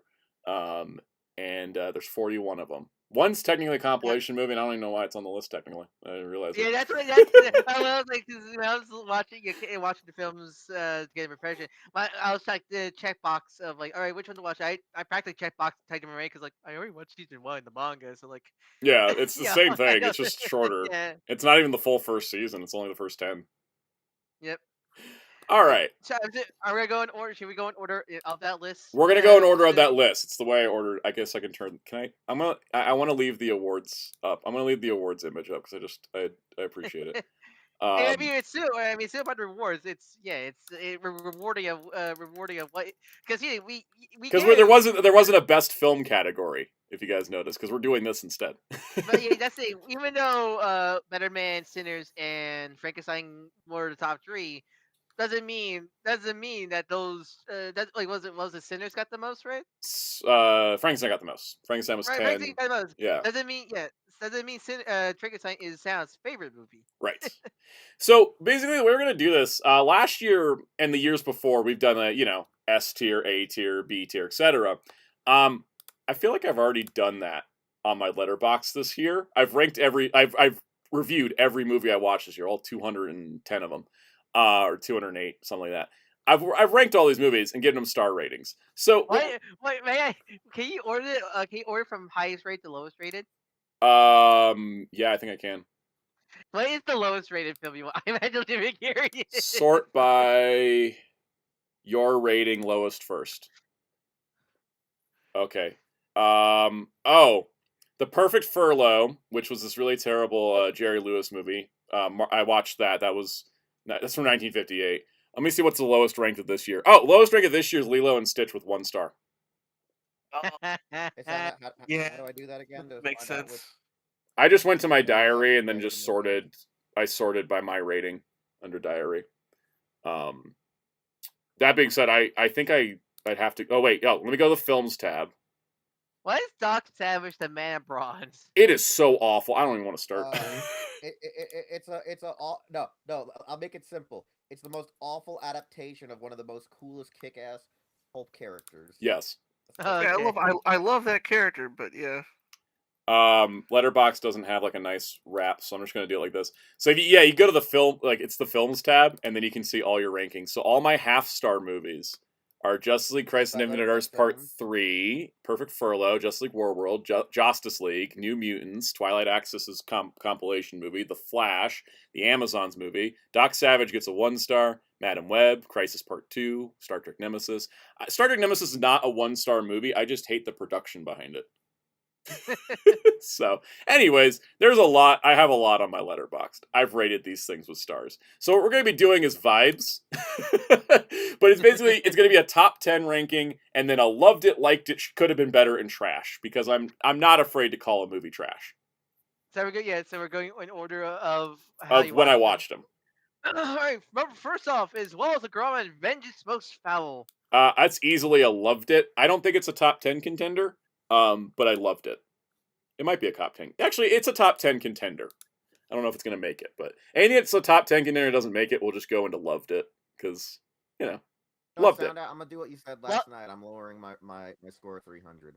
Yay. Love it. It's like, feels like the parking place of if you, wherever you want to put in the top 10. It feels like. Yeah. Star Trek Section 31, trash. How do you waste Michelle Yeoh like that? I've not seen that movie because I figured I didn't want the first Star Trek movie I'm gonna watch on my own beat that film, but I still never forget that the clip of like how many cuts were in like one scene, like freaking 25, yeah. 25 in 2 minutes, and like 3 digital zooms. Yep. I just realized I have larger poster images. I'm gonna stick here in the corner, so you can see what I'm doing a little bit better. All right. Next up, Paddington in Peru. I loved it, but it's not a top 10 contender. It is not the it's the third Paddington in quality as well, but it's still good. What's your favorites of the Paddington? Paddington 2 is my favorite, and that's because I think Hugh Grant is delightful. Like Hugh Grant as a villain, I think makes Paddington 2 really work Oh, for me. jeez, I gave Alpha's Magical Christmas a 1.5. Oh god, I gotta go rectify that. But yeah, I think Paddington and Prue is still really good though. I still really like it. All right. Next up, Captain America: Brave New World. That's the most liked it movie of all time. Not saying because I want to be with that really do like that movie, but yeah, I do like. I don't think it's as bad as you make out of me, but I definitely see the issues of the film. There's a reason I gave Anthony Mackie your franchise doesn't deserve you award because Yeah. you should have been treated better. All right. Next up, Mickey 17. I will also put this. I actually really loved it. I came in. I really liked that film a lot. I Yeah. thought I really think Robert Pattinson was fantastic. But like honestly, for me, one of my favorite characters is his girlfriend. I'm blanking on the character's name right now, but like Yeah. she carried her scenes were so good. I also love how she was gonna get freaky with it. Oh yeah, she was totally into the fact that she had 2 of her boyfriend now. She was like, "Yeah, Yes. this sounds great. I'm gonna start painting numbers on your chest. It'll be awesome." Yeah, I also like I really loved it. I also like the slug people. Also, Slug people were nice. Slug people were nice. Day the Earth Blew Up. I'm gonna put it in loved it because it's nice that to have a Looney Tunes movie. But I loved it because it was beautifully animated. It was fun. It was quirky. It was sometimes pushing its PG rating, which I appreciate. There are some of the jokes in that movie where I'm like, "You got a PG on this?" There's this joke about a crack that I was just like, wow. I mean, isn't that just normal Looney Tunes where it's like, It how is. did they get away with this? Yeah, there was a lot of Yeah. how did they get away with this. All right. Hey, a movie we didn't give an award to at all. Combinator Gotchard Graduations. I liked it. So is this like the classic? Is this like the post-series movie kind of thing? It's the post-series movie, and it's funny because it's called Graduations, and yet it's all about Valvarad, who definitely was not graduating high school. He's a lot older than that. But they're just kind of like, it's post-series, they're graduating, and we're going to focus on this and do this. And I enjoyed it. It wasn't my favorite writer movie of all time. It was just, it was better than the average post-series movie, but it wasn't like... What was it? How does great. it feel as a conclusion to Gotchard? It felt like a good conclusion. I felt like the series ending needed a little bit more, and this is kind of what it provided. Yeah, because I always feel like when it comes to the post-series movies, I always go like, would this be a nice like file lapse epilogue? Like, is that like not like not Build meant to, where like... they rebooted it? I hate that one. I hate that. Yeah. Yep. All right, geez, I wonder where Better Man would go. Where is Better Man gonna go? Top 10 contender. God, I've been singing the praises of this for the last 3 hours. 2 hours? I don't know. I love that movie. We don't need to go over it again because we just did in the awards. Minecraft movie. You know what? I liked it. I watched that recently, and like I would never call it a good movie, but like I kind of like vibe with its stupidity. I It's, enjoyed like, it. It wasn't. The thing is, it never tried to present itself as anything more than a dumb comedy. So I enjoyed it. I knew what it was. I knew what it was. It's a dumb, fun movie. I kind Yeah. of like appreciated it. I think the only problem I had with the film was I don't think the emotional core was needed. But like with the kid and Jason Momoa, I feel like, and his sister, I feel like that was like unneeded baggage. Yeah. Baggage. I feel like I played. Yeah, we didn't really need that when we had the emotional core of Jack Black and Jason Momoa about to kiss each other every 5 minutes. No, there's such sexual tension in that movie. Oh yeah. It was crazy. It was crazy how much that. But I also, Danielle Brooks once again, fantastic. Yeah, she was great. Also, shout out Jennifer Coolidge. I was unsure if I was going to go see this movie in theaters, and then they dropped the promo that had Jennifer Coolidge in it, and I was like, I'm in. All right, let's go. That subplot was so bizarre. The final scene in the movie broke my partner watching it. I was walking out of that theater dying laughing. It was so funny. Yeah, good time. I liked it. I know nothing of Minecraft, so that's all I need to know. All right. I mean, all you need to know is what Steve said. What did Steve? Anything Steve says is there you go. That's Minecraft. All right, Kaiju number 8, Mission Recon, a compilation movie of the first 10 episodes of the show. I liked it. How you rate it? Are you rating it as a compilation movie? Rating it? How you feel with the I think as a movie, because sometimes when you watch a compilation movie, you feel like you're watching a clip show. Yeah, This 'cause feels like a look, movie. It feels like they didn't leave anything out that was essential, right? Like it provided full context. I showed my parents went with me to see it in the theater, and they hadn't seen the show because I was like, I just want you to watch this and see if it's comprehensible to you. And it was, and they picked up the show. I've been watching the whole thing. Can't wait for season 3. They keep asking me. that's good. I'm glad that's one of those good compilation movies. I think it's a good way that- if somebody's like, the show's a little slow, you could be like, go watch this compilation movie. It'll get you up to speed quicker because it kind of gets the ball rolling a little faster, but doesn't cut anything essential, so you're not losing any character moments. So Mhm. I liked it. All right. Gee, Gee, I wonder where where Sinners is gonna go. Sinners go? All right. Thunderbolts. I loved Thunderbolts. I think for me, it's probably top. I'm not sure it will make my top 10, but it's in top 10 contender for me for sure. I want to put it in contenders. It's definitely got a chance. It's got a chance. I loved it though. I thought, when you can make an MCU movie all about its characters and the emotional core of the characters, I think that's a great thing. Because like I'll say this when we watch Avengers Doomsday and it's just a bunch of slap fights, but like slap fights are fun, but if you don't care about who's in the fight, that's a Marv Wolfman quote about writing comic books. You can have the most beautifully illustrated action scenes, but if you did no character work, no one's gonna give a shit about what's on the page. And Thunderbolts is a movie where I actually care about the characters, and so even if its action scenes aren't as exciting as other movies, I'm more invested because I actually care about the characters because they built them up. And Look, I love Taskmaster being like squishing that poster there. I know. After hearing what the original plan for Taskmaster was, I am glad they just got rid of her quick because the original plan was terrible. What was it? She was going to be an amnesiac that kept forgetting where she was and keeps trying to kill people. Oh yeah, She was like, she was going to be a running gag of like, oh, she keeps forgetting that she's not supposed to kill Bucky, and then would keep trying to kill Bucky, and I'm like, that would have gotten so annoying so quickly. Yeah, I'm glad they just killed her. I'm like, just kill her off. It's fine. The movie was better for it. Oh, guys, look, it's trash. God, I ranted about this for an hour the weekend after this movie dropped, or the live stream after this movie dropped. A remake that didn't understand a single thing about the original and why it worked. Which movie? Lilo and Stitch, sorry. Kept the visual. Yeah. Lilo and Stitch did not understand what made the original work, and it is trash. I hate that movie. I got so angry watching that movie on Disney Plus. It was like, McDucky said trash that's worth $1 billion. Bookmark that for December 2026. I just have a feeling. All right, Karate Kid Legends. I'm not a big Karate Kid fan. I liked it. This is could have been better. I don't think it's awful, but like I rewatched the film recently when I went to Netflix, and I was like, I think I still had the same feeling where I really wish the film was just the first half throughout the whole film and not try to be a legacy sequel, because we already had Cobra Kai to be the legacy sequel for Karate Kid. So yeah. I think it's a fine movie, still, but like it's definitely I could have been better. I don't hate it, but it definitely could have been better scenario.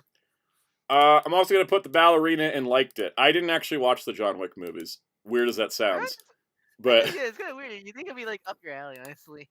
It should be. It's Keanu Reeves doing stuff. But I just missed the window, and then I haven't circled back around to it. But I enjoyed Ballerina. I thought it was good. It definitely was one of those movies where I was like, yeah, the action's the focus, and it was good action. Also, the 40X theater tried to kill me. You'll never get that'll be never forget it. I walked out of the theater limping. Yeah. No, I liked it though. Ooh, K-pop Demon Hunters is a top 10 contender. Yeah. Easily. I went out to I already saw it, and I went out to theaters to see it a second time because I was like, I was like, I gotta see what the theater experience is like, and I've never seen that much cosplay at a theater. I think this told Netflix maybe we should release our stuff in theaters more. Also, because people had already seen the movie like a bunch of times, it was like going to a Rocky Horror Picture Show screening. People were singing with the songs, they were quoting it in like unison. Somebody opened a can of soda pop during soda pop in time with the song, like. Unforgettable. Love that. Unforgettable. Megan 2.0. I actually loved it. For me, this is like, I think I agree. Love it because I love a campy film. like I totally understand why people do not like the film in terms of as a sequel, as a horror Yeah. sequel, because it totally isn't a horror movie. But like, I don't know, it's kind of like I vibe with it. I don't know, something about it. Like I just vibe with the film. The talks. I think especially about I think they actually have really good smart conversation about AI. Honestly, Yeah. where like we could like the best future is to work with AI and not go fully against it. Because Against it. it's kind of like, just because AI is overtaking things and we can't get rid of it means that we do have to work with it, but there's a way to work with it without replacing humanity with AI, which I think is kind of like Mhm. what they were trying to say with the movie, which I think was actually kind of nuanced, I think honestly. I think also because like I think so many people and I can't again I think I blame Gen AI especially but Yeah. like anybody hit the word AI everybody go like but like no there is good there legitimate is good use of AI we have seen Mhm. it multiple times and so it just sadly the bad the people use it the bad outweighs the good scenario but like I think this film does have a really good smart Yeah. saying about the commentary and all that stuff also it was really funny. It was really funny. There's Megan, will you not kill anybody? What was that? What was I not supposed to do? Yeah. I could do something. I want to stop Teletubby body. Yeah. I love that the movie's one F-bomb was in the Teletubby body. Yes. Yeah. Alright, Elio could have been better. Yeah, no. And as in I watched literally, because it. I looked up the production history and found out the movie I that was originally supposed to be made was, like, actually better. yeah, it's such a shame because I watched it yesterday and like I could see the original movie in there, but man, like because I think like essentially originally it was about the film was. Do you forget to change the poster? Yes, I did. Thank you. Yeah. You want to keep talking about I Megan? think I think I think essentially is I think the original idea is like oh this is about a story about autistic boy who lost his parents trying to grow up through puberty and like essentially there's one kid that like was so obviously meant to be like a boy like I think he was like discovering he's Yeah. Ellie was bisexual and like Chloe to cut it even though there's so much evidence of that of it still in there and And, like, such and like the fact is that, like, his sister was supposed to be his mom, aunt but yeah Pixar his doesn't do aunt divorce, apparently.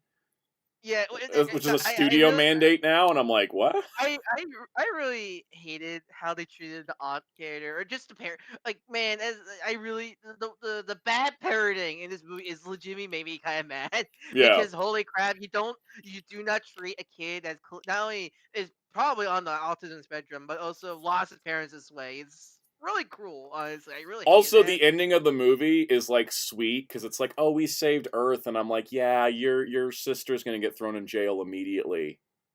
Yeah, The I military would don't F say around with that stuff. yeah. Yeah, is Yeah. that right? Because we think it's a Santa Claus film Yeah. did divorce. So yeah, it's a modern Disney thing. Disney's weird these days. I would say I do like Gordon, the alien kid. He was cool. I like him. He's a It fun was funny. All the character. trailers I saw made me like actually intrigued by this film. Yeah. And then when I heard all the reviews about the movie, I was like, man, this is bad. I It's don't definitely think one of so. those where it's like, it's not terrible, but it's, you can tell there was a better movie in there. It just got corporate boardroom cut to pieces. I Yeah. also heard though that the other issue with the movie was while there was some good stuff in that unused script, people also said that allegedly the guy was like making it too much about himself or something, like too much I character think insert as it's hard well to was a problem understand. Disney had with it. Yeah. Well, I think from what I understand, because it was a reaction to how Elemental didn't do well. Apparently, like Disney, like, oh, we don't want to have our directors' films be too much like related to them or some stupid reason like that. I heard. And then we have It's like, Sinners up here, which actually made money. yep. Yeah. Let's go to our next movie. I like Scarlett Johansson. I like Jonathan Bailey. I like Mahershala Ali. I don't like this movie. This is the most boring Jurassic movie I've ever seen in my life, and that is saying something because I've watched them all. But I just kept asking myself while watching it, "Where's the dinosaurs?" Like from what I understand, like it feels like Rebirth tried to mend the criticisms from Domination, but did the complete opposite, like 180.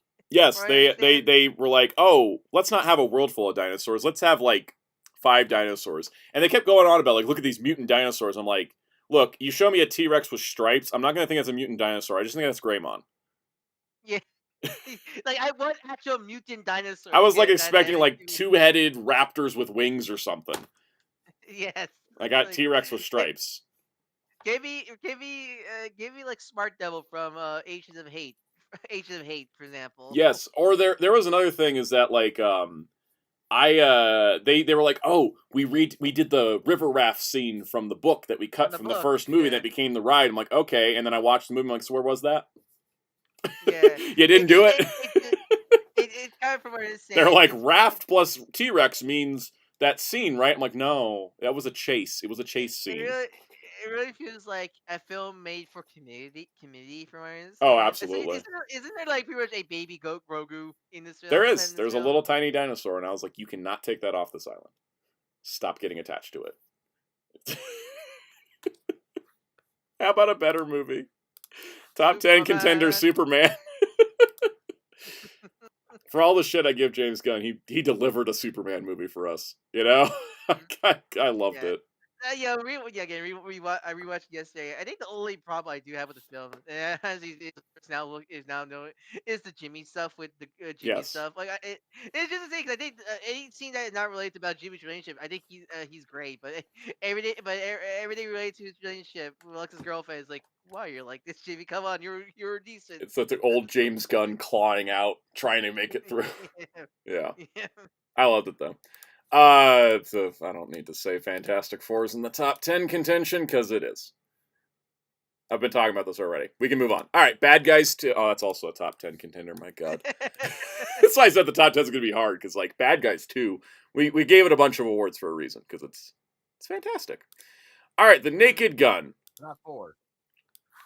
I love The Naked Gun, but I don't think it's a top 10 contender considering the rest of the year. No, it's one of those. It's an amazing film, but it's one of those like if I'm going to put the top, it's definitely low top 10. Not to say it's just every other film was so good that this film has to be lower because everything else brings so much heart to it. Not that have heart, it does, but it's but its goal is to make you laugh, and it does do that well. Mm-hmm. All right, Freakier Friday. I actually love that. I loved Freakier Friday. I thought that was so fun. It was really funny. Comedy was great. Cast was great. Wasn't awards contender for me, but I still liked it. I still really loved it. I had a good time watching it. It's the important part. I'm not surprised it didn't do well because it does kind of feel like it could have been a Disney Plus movie. It was going to be, but then Lindsay Lohan said, "I'm not signing on for no Disney Plus movie." Yeah, and good for her. Yeah, because they've already done a shit ton of Netflix movies. Yeah, she was like, "No, you want me to go? You want to pay me less to be on Disney Plus? No, you pay me theatrical." Neja 2 is where is it at? Click. Neja 2. I'm gonna put that in top 10 contention. I thought that movie was fantastic. I don't know if it's gonna end up in my personal top 10, but I thought it was really, really good. I really like it. What the hell you said? Neja 2. It's about I don't know what Monkey Boy. Is. Anyways, it's a Chinese animated film. It's Raid to Sun Wukong. Yeah, Dennis says we need more comic content. There's going to be comic videos coming soon, and we're getting a comic call this week. It's got Christmas gifts in it. All right, next up, Thursday Murder Club. I'm going to put that and loved it. That's a fun cast, by the way. Like we talk about cast ensembles. This is also really great with like Helen Mirren and Pierce Brosnan and Ben Kingsley. Like, yeah, there's never a biopic of George Lucas. Pierce Brosnan can play him because he kind of looks like George Lucas. He actually does. Yeah, you should get Pierce Brosnan to play George Lucas in a biopic. It'd be funny if they start making biopics of other directors and then just keep like putting like they cast the same people in all of them. Right, like they do a Steven Spielberg one, and it's Pierce Brosnan as George Lucas, and they do a George Lucas one, and they do like a Francis Ford Coppola one, and it's like here's George Lucas, it's the same guy. You know what I want George Lucas' biopic to be? I want it to be a Star Wars movie. Like it's a George Lucas biopic, but in the style of a Star Wars movie. Even better. It's like a Star Wars movie, but like a Republic serial, movie serial version of a Star Wars movie. Yes. Yes. Demon Slayer Infinity Castle's a top 10 contender. You want to talk about a transcendent film experience? That was that movie. Yeah. Oh my God, that movie. We talked about it enough already. All right. Downton Abbey, the grand finale. I loved it. One of the things I have not From seen the one series yet. From one shonen movie to another shonen. From one Shonen Castle movie to another Shonen Castle movie. I've only seen the Downton Abbey movies currently, but now that we have the Blu-ray box set, like we're gonna watch the show. My mom wants to watch the show again. I'm like, let's do it. Was that on a Blu-ray Hall yet? Or Not yet. It's coming in the next one. Stay tuned this Friday, right? Comic Hall Friday, Blu-ray Hall next week. Because this week I got my. I guess I'm just gonna tangent because why not? I got my Digimon Movies 2 collection today. Oh yeah, So, that comes first. That comes first, and then Blu-ray Hall next week. I've been enjoying mine more than you have. Yes, because I had to wait for Exceed Draft to come in. So it'll be multiple things. Okay, so yeah. So Crunchyroll just screwed up how they do orders now. Yeah, because Exceed Draft releases tomorrow, but Media OCD got their shipment late, so we want to get on with the ranking, and we can talk about it later. Yeah. Tron Ares. I actually enjoyed it, but I'm still going to put it in could have been better. Is that giant elf in the room? I enjoyed it way more than Elio, but like because of Jared Leto, it has that problem, and also it has the problem of there's no Tron in the Tron movie. And now the franchise locked back in the vault again. Yep. Franchise is kind of like, yeah, it's in a hole again, and it's a bummer because I like a lot about Tron Ares. I can enjoy the movie from like a casual perspective, and I enjoy some of the new characters a lot. But like, it does make me go like, I wish I could do this, and this, and then it'd be really great. You know, like, why is it could have been treated you better scenario, right? Yeah, your franchise should have treated you better for Jodie Turner-Smith as Athena in that movie for that reason. The movie's it's got all the elements, just didn't quite pull together. Chainsaw Man Rize arc is a top 10 contender. We have more than 10 up there. We'll fix that later. you really go like which one? Like Frankenstein. Just gotta move that up and we'll move on. Ultraman arc, the movie. I still need to see this one. I liked it. It's not Tubi yet. Yeah. Really enough. Well, the whole series not Tubi surprisingly yet, but I think it's because the Blu-ray only came out like last month. Yeah. So. Yeah. I watched it on the Blu-ray. It's an interesting movie because it's the first Ultraman movie in a while where it's not a sequel. It's in the middle. Yeah, it's in the middle of this. Near the not the middle, but it's like near like before like the final arc practically scenario. Yeah. Yeah, and I really like it. But it does kind of sort of have that what was the point feeling when you finish it. I mean, since it does take place during the series, it does kind of feel like I'm assuming it feels like a longer episode of the series scenario. It feels like 3 longer episodes of the series. It's actually an anthology film in a weird way. It's very interesting. I liked it, but it wasn't like I don't think I'd watch it again unless I watch Arc again. You know what I mean? Yeah, since it's in the middle, you might as well watch it during your watch of Arc. Yeah, it's also one of those things though. If you're talking about watch orders though, you need to finish the series before watching it because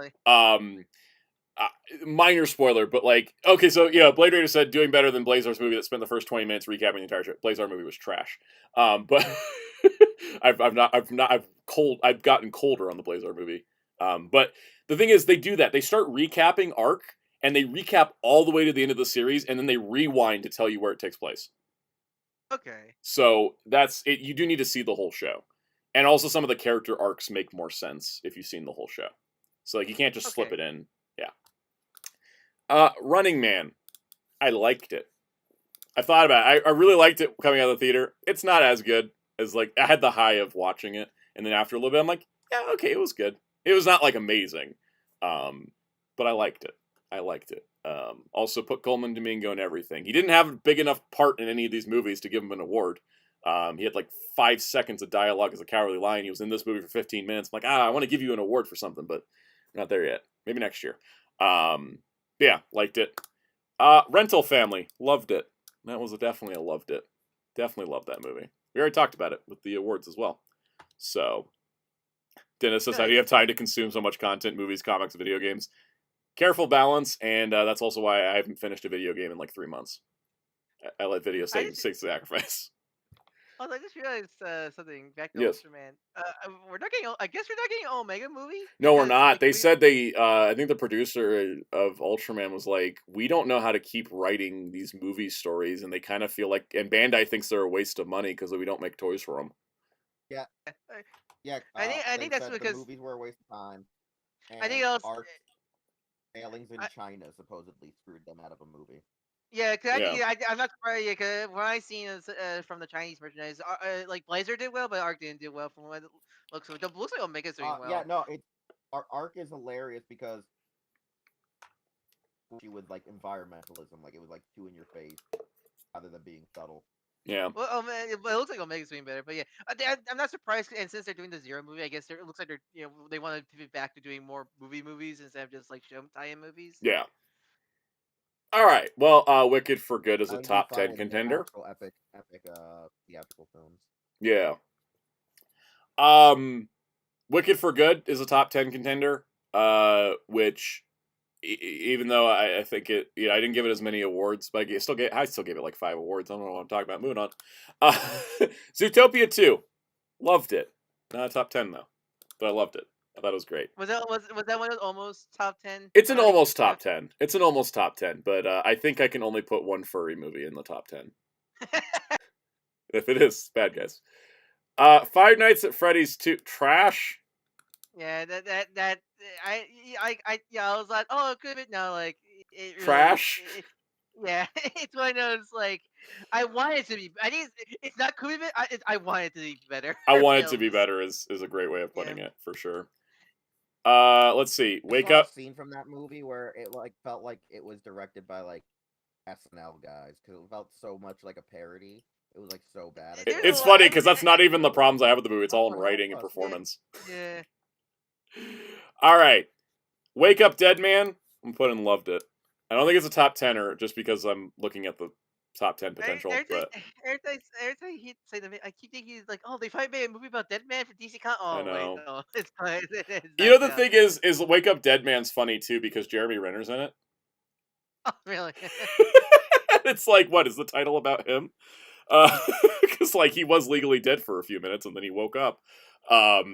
Anyways, Batman Ninja versus Yakuza League is a. Trash, trash. I'm That is gonna put it not as could have good. been better. I'm gonna put it as Oh could have wow, been really? better. Oh wow, really? 'Cause I was just like stone faced like watching that film. Yeah.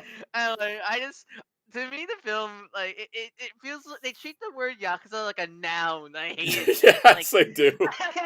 I hated that so much. It's like Yep. what like it's like the Oh idea. yes, Oh, the like, triad. like The it's only essentially like reason I'm putting it could have been better is because I love the soundtrack.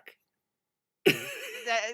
I mean, it sounds. I don't even think that could carry this film for me because like It I didn't. think I'm never watching this movie again. But I did like the soundtrack. I think it's just like the May end up idea watching really of bad anime. well Yeah. the idea of what if these DC characters were born or raised in Japan sounds a good idea. What do you mean this is just a Batman versus Suicide Squad kills the Justice League? Featuring Ra's al Uh, Ghul. cool. Yeah, no, it's just essentially how like it's Yeah. so like Clark Kent lands in Japan somehow got raised by Yakuza. Like here's the thing, like if like Clark was like a Kiryu type from the Yakuza, like a dragon, so you said sure, but no, you just power, kill, destroy the weak, It brr, is and really the just fact that, Suicide Squad kills the Justice League featuring Batman. and just the fact that like all the Justice League are just they don't feel like also like I don't know why, and like I doubt the Japanese side feels any different, but like to me, whenever because I think the problem I know is when they try to make things say Japanese things, it feels so weebified. Like it Yes. really bugged the crap out of me. It's like they're trying to make these like Remember when PC Clayface and terms. Suicide Squad Isekai looked like Muzan? Yeah, like it just annoyed the crap out of me watching it, and Yeah. I think essentially it just like I think it's just a film that like it was just kind of noise the movie to me. It's the problem I have with it. Mm. It was just a film for me. How many top 10 contenders we got? 1, 2, 3, 4, 5, 6, 7, 8, 9, 10, 11, 12. We got 13 in the top 10 contenders. I'll put Companion and Loved It, but I'm not going to put it in a top 10 contender. This is like one of the most clever horror movies I've seen in a bit. Change the poster. Yeah, it's really smart. It's a really smart movie. It looks like kind of like I was gonna say skeezy, but that's not exactly the word I'm looking for. It looks trashy when you watch the trailer, but then you watch the movie and it's like, wow, that's actually a really smart, clever film. And then Song Sung Blue, I'm also gonna put it in Loved It, not top 10, but Loved It. That movie has a little bit of weird pacing. It's a little bit of weird pacing. I think I'm gonna use this as excuse not being top 10, but I liked it a lot. It's a movie about the impact of music, not about making music, which I think is different, and I think it's cool. And I liked it. All right, so now I got to narrow down this top 10. Now you need to pick your actual 10 favorite films this year. What I actually have to do is decide which 3 are not going to be in the top 10. Well, and then I rank them after that. You also need to you need to order them. Yeah, Yep. what's number 1 to number 10? Like 10 you know, I'm just gonna. I'm not gonna do a dramatic reveal. I'm putting Better Man as number 1 because I love that movie so much. That movie just it expanded my horizons. It opened up my mind. It makes me so happy as a film nerd. It makes me happy as a music nerd. It makes me happy as a Planet of the Apes nerd. It is just it hits me on all levels. It's the number 1 for me. That's without a doubt. Now we get to the rest of it, and this is tricky. Because it's all right, obviously Frankenstein and Sinners are coming in here, but which is coming first, Frankenstein or Sinners? Which one did I drive all the way across the city to see? It was Frankenstein. So I think Frankenstein is going to be number 2. Number 2. And I think Sinners is going to be number 3. Blade Runner's I'm shocked. Maybe not that shocked. I think that's the top 3. I think easily that's the top 3. That's without a doubt. All right, now we got to decide 4 through 10. That's where it gets hard. F4, Superman. Because I already said I liked Fantastic Four more than Superman, even though I think Superman's a better movie, right? Mm-hmm. That Jack Kirby influence. All right, that was the top 5. That was okay. That was easy. That was pretty easy. Now it gets hard. Now we get to the. Funny is I am with you on that. Yeah. 6 to 10 is tough because we got Wallace and Gromit, we got Thunderbolts, K-pop Demon Hunters, Bad Guys 2, Neja 2, Demon Slayer Infinity Castle, Chainsaw Man, Wicked. I think I'm gonna drop Neja because I still think Neja is fantastic, but it wasn't that's one of my favorite movies of all time kind of moments. I was like, that's an incredible movie. I think I'm gonna say the same for Wallace and Gromit. I loved it, but I don't think it's top 10. How many are left? 6 are left. Okay. I think K-pop, Bad Guys, Chainsaw, and Demon Slayer are all in, so it's between Thunderbolts and Wicked. Which one gets booted off? Which one gets booted off? Because I really liked Thunderbolts, and I really liked Wicked. I think I won't be surprised you picked Thunderbolts because from what I remember you talking about Wicked were good. Wicked were good, but you did say there is some there is some directing problems with Wicked for Good. It's tough. It's tough. It's tough because I do like a lot about Wicked for Good, but I think Thunderbolts is the stronger movie, so I think that's what we're gonna do.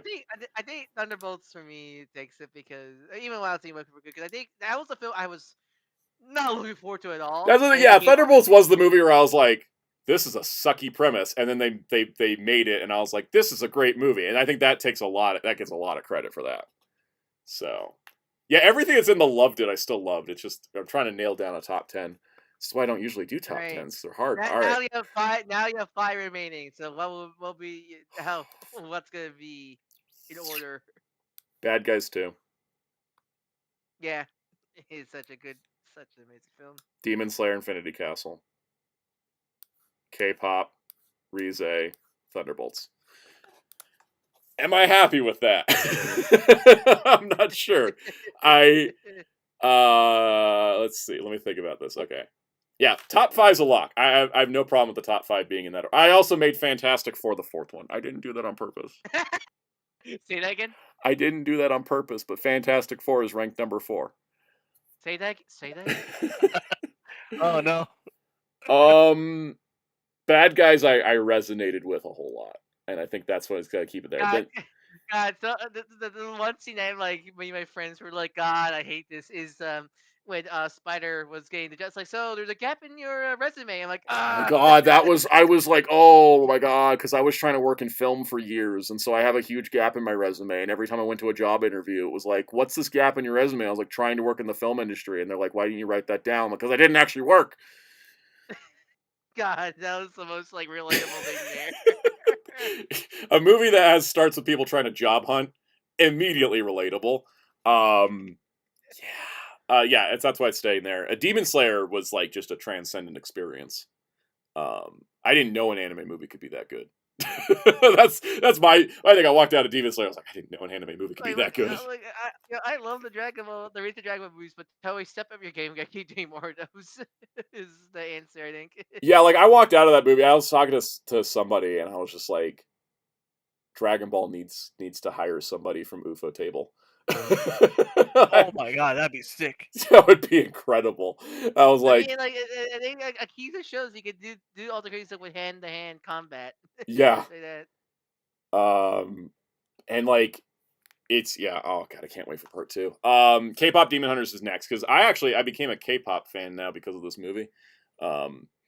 Maybe not to the level I became a Robbie Williams fan after Better Man, but two musical films. Also, yeah, I would say if there's a theme of 2025, it's the magic of music, because Sinners is also heavy on music. Notice that. K-pop is heavy on music. Song Sung Blue is heavy on music. Tron Ares is heavy on music. So what you're saying is the sound part may make sense now. Yes. Yes. Muteki says you listen to TT or Dynamite. I listened to BTS's Dynamite. I think that's a fine song. If you mean if TT is referencing Take That, I mean, just so everyone knows how much Better Man changed my brain chemistry. Hold on, I have a visual example. Are you gonna eventually do a CD haul one day as an experiment? I don't want to make content about music simply because it's the one hobby I have that I don't have to actually know anything about. So, but everyone's like, how much did you love Better Man? Well, here we go. So I got the Better Man soundtrack. All right. And here is all the Robbie Williams albums. You might want to take out the list of movies there. Yeah, they're kind of in the way, aren't they? Don't drop them. Oh, as soon as I said that, I saw you drop them. I bought Better Man, and then there's his 25th anniversary album. There's the Christmas. Oh, by the way, his Christmas album's fantastic. It's a great Christmas album. It's a mix of new and originals. It's the Heavy Entertainment Show. There's Swings Both Ways. There's Take the Crown. Here's Reality Kills the Video Star, my favorite album of his. Here is Rude Box, which was a commercial and critical failure, but I actually appreciate it. That's not just Better Man. Yes. It's just, that's the thing. It's kind of sad. Every time someone asks, what's a movie that flopped that you love, I'm just going to be answering Better Man for the rest of the time. It's kind of sad. I've seen so many, like, I look up people talk about Better Man. I see, like, a lot of, I think you're talking about the movie being a good movie, but, like, why did this show flop? Why did it bomb? And, like, it's so sad, but also, like, I kind of get it, because how do you sell? It's kind of hard to sell. It's such Better a Man. weird idea. Yeah. Here's Intensive Care. Man, it's a monkey movie, right? Yes. Here's Intensive Care with artwork by Frank Quitely. And also, like, apparently Grant Morrison worked with Robbie Williams on this album, so overlap in my taste. Here's his Live at Nebworth concert CD. Here's Escapology, which has the greatest album art I've ever seen, which is fantastic. Here's his first Swing album, because he's enough of a Frank Sinatra fan and Dean Martin fan that he made a whole Swing album. Here is Sing When You're Winning, which was all soccer themed. Here's The Ego Has Landed, which was the first time they tried to sell Robbie Williams in America. They compiled 2 of his albums.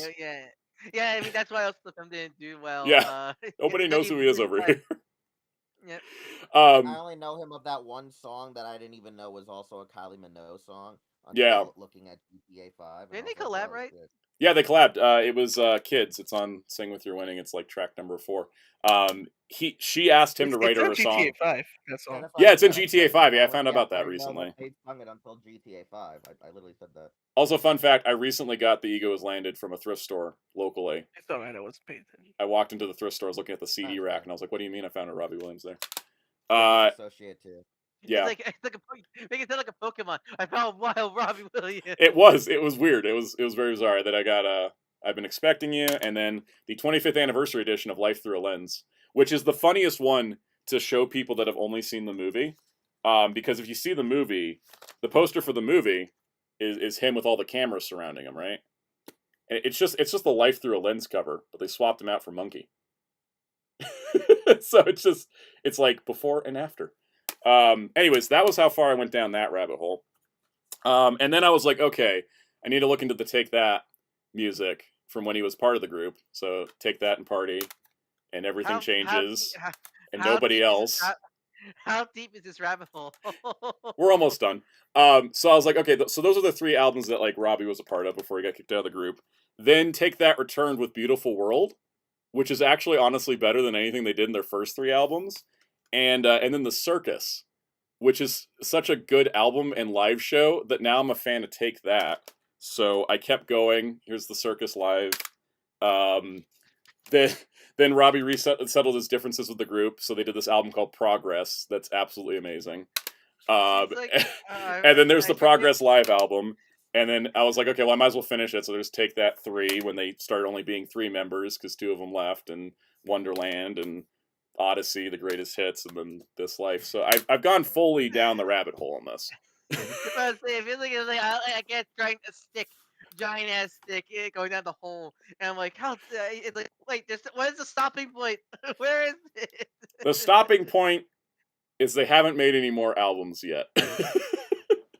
But then I also found out that like Gary Barlow and Mark Owen have several solo albums, so that's a different rabbit hole for a different day. Oh no, come back. No, but so anyways, long story. I did start listening to more K-pop music. Twice is pretty good. I think Twice is a pretty great group. I've enjoyed a lot of their stuff, and I've just trying to like dabble around in K-pop since K-pop Demon Hunters. But yeah, music's been a big theme of the year. I got Irish jig music in my playlist now because of Sinners. Because of Sinners, I got Irish jig music. But yeah, anyways, that's the ranking. Now that I stopped off on a rabbit hole. Irishman, I am now opposed to you listening to my music. Well, okay. Filthy German. Fine. I was gonna say I'll gatekeep all the German music, and I don't even know any. It shows how much of how really good this year. This is really good. This was a really good year for movies. And these are not like disingenuous rankings. These are legitimate feelings, you know. I don't know. K-pop Demon Hunters is high. It seems disingenuous. Nah, it's that good. It is that good. Like the thing is, I think like it was just a really good year for movies. That's why I was like, let's do an award show. Let's do a ranking. I will yap for the rest of time if you guys want me to, but it is also we hit our 3 hours. So. I'm surprised. I was able to get this all done in 3 hours. I think because we talked about all the movies, a lot of the movies during the I think because we talked about a lot of the movies during the awards, that when it came to ranking, it was like, well, I don't need to explain why Better Man's great, and I just put it in the ranking. You know, it's like that's just kind of how it goes. But yeah. Oh yeah, Blade was not Blade. Muteki said, his mom's a Neil Diamond fan and he's a Robbie fan. Yeah, I made a playlist of the Song Sung Blue soundtrack, and it's like, here's the original song and here's the movie version. I'm like listening into it back to back as like a thought experiment and like a, like, oh, let me compare this music. Because my mom's like, I have all the Neil Diamond. So if you want a Neil Diamond, what is like the Santa family movie ranking? Like, what is like your family's like movies of this year? It's probably not that far off from this because we watched all these together. Sinners was the only one that like my parents didn't see Demon Slayer or Chainsaw Man because they don't watch either show. But did they see Better Man? They did see Better Man. We watched it together. Because like the thing was, they had a theatrical release, but they never it was never here. They didn't have the theater. Like my theaters didn't carry it. So when it hit Paramount Plus, we watched it together, which also put them down the rabbit hole. My mom is been really enjoying Take That music recently. She's like, I need this and I need this, and we have ongoing gags about some of these songs. But so we really like Better Man. We all went to Frankenstein. Loved that. My dad loved Sinners. My mom loved Abridged Sinners.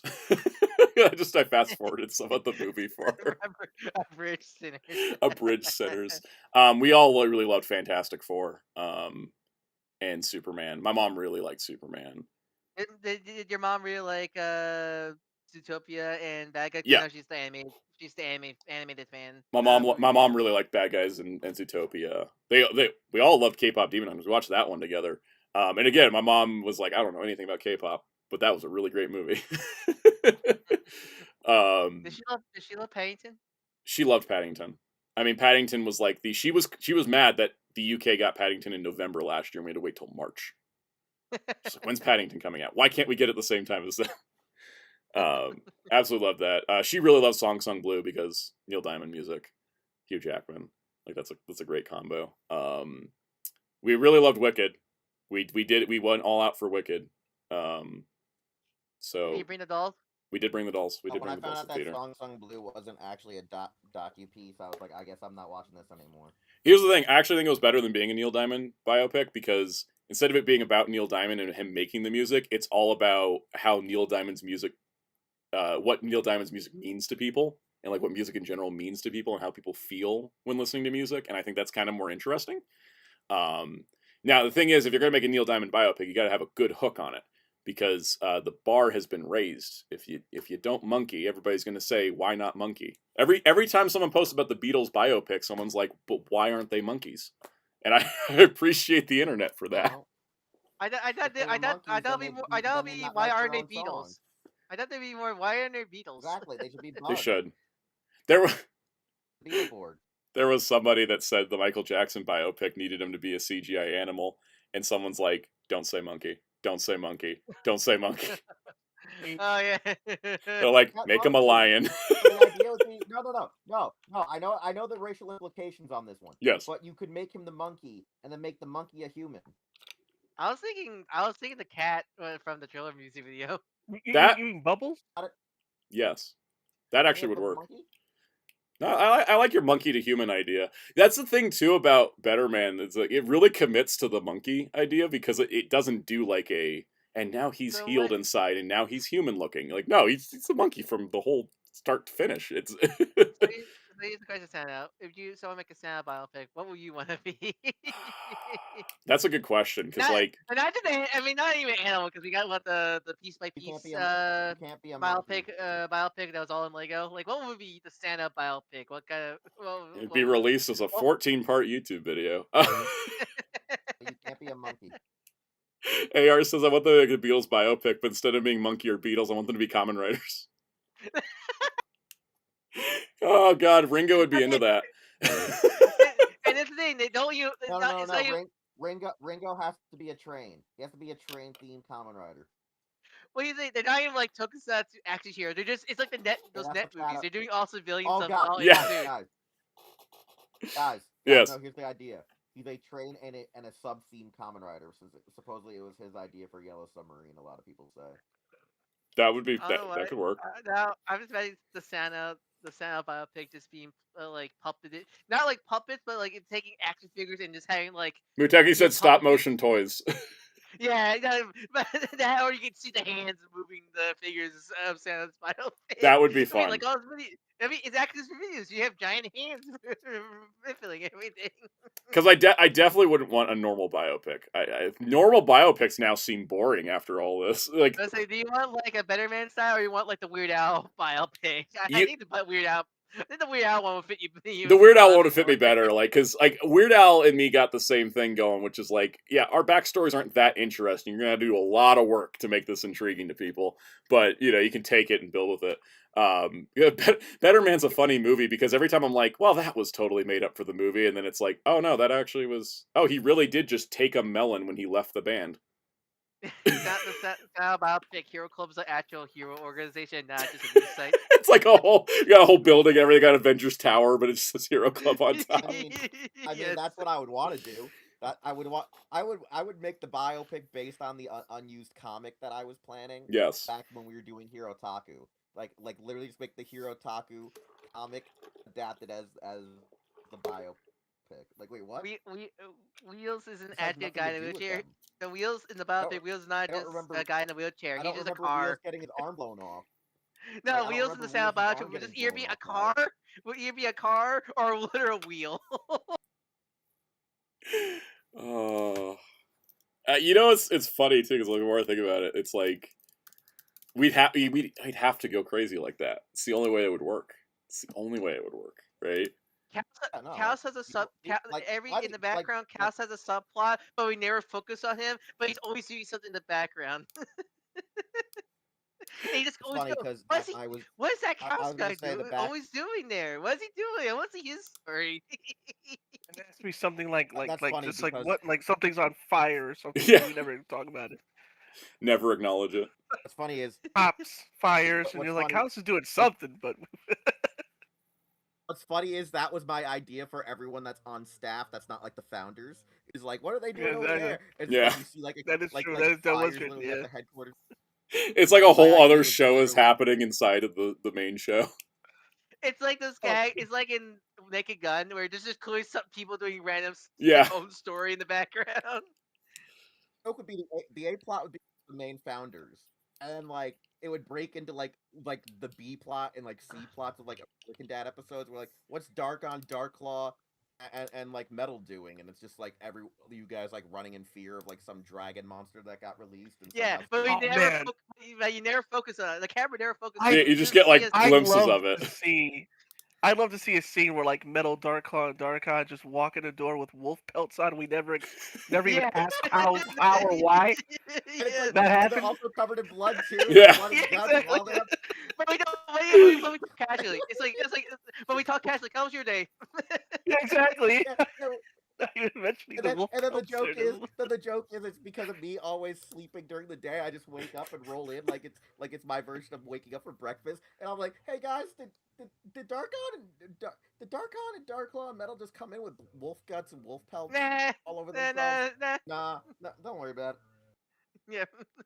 There's nothing to worry about. It's no big deal. And then we'd have to do the Ben 10. Then we'd have to do the Ben 10 gag, where it's the one from Ben 10 Omniverse, where the idea is Jerry leaves, and we're wondering what the fuck Jerry's doing, and then like the later part of the movie shows that Jerry was with them the entire time, so we get a glimpse of what was going on. It's like the part, Yes. like you know the part where the in Superman when they did the fifth dimensional being thing, and you Oh just yeah, like, the Justice yeah, gets just out the window. And you just see Jerry, and the joke is it's like Jerry when he shouts outside of the vehicles revving up their engines. So like while me Soundout and like better in like the main Hero Club like headquarters talking, you just hear Jerry from outside on the street like muffled going, "You get your fucking ass back!"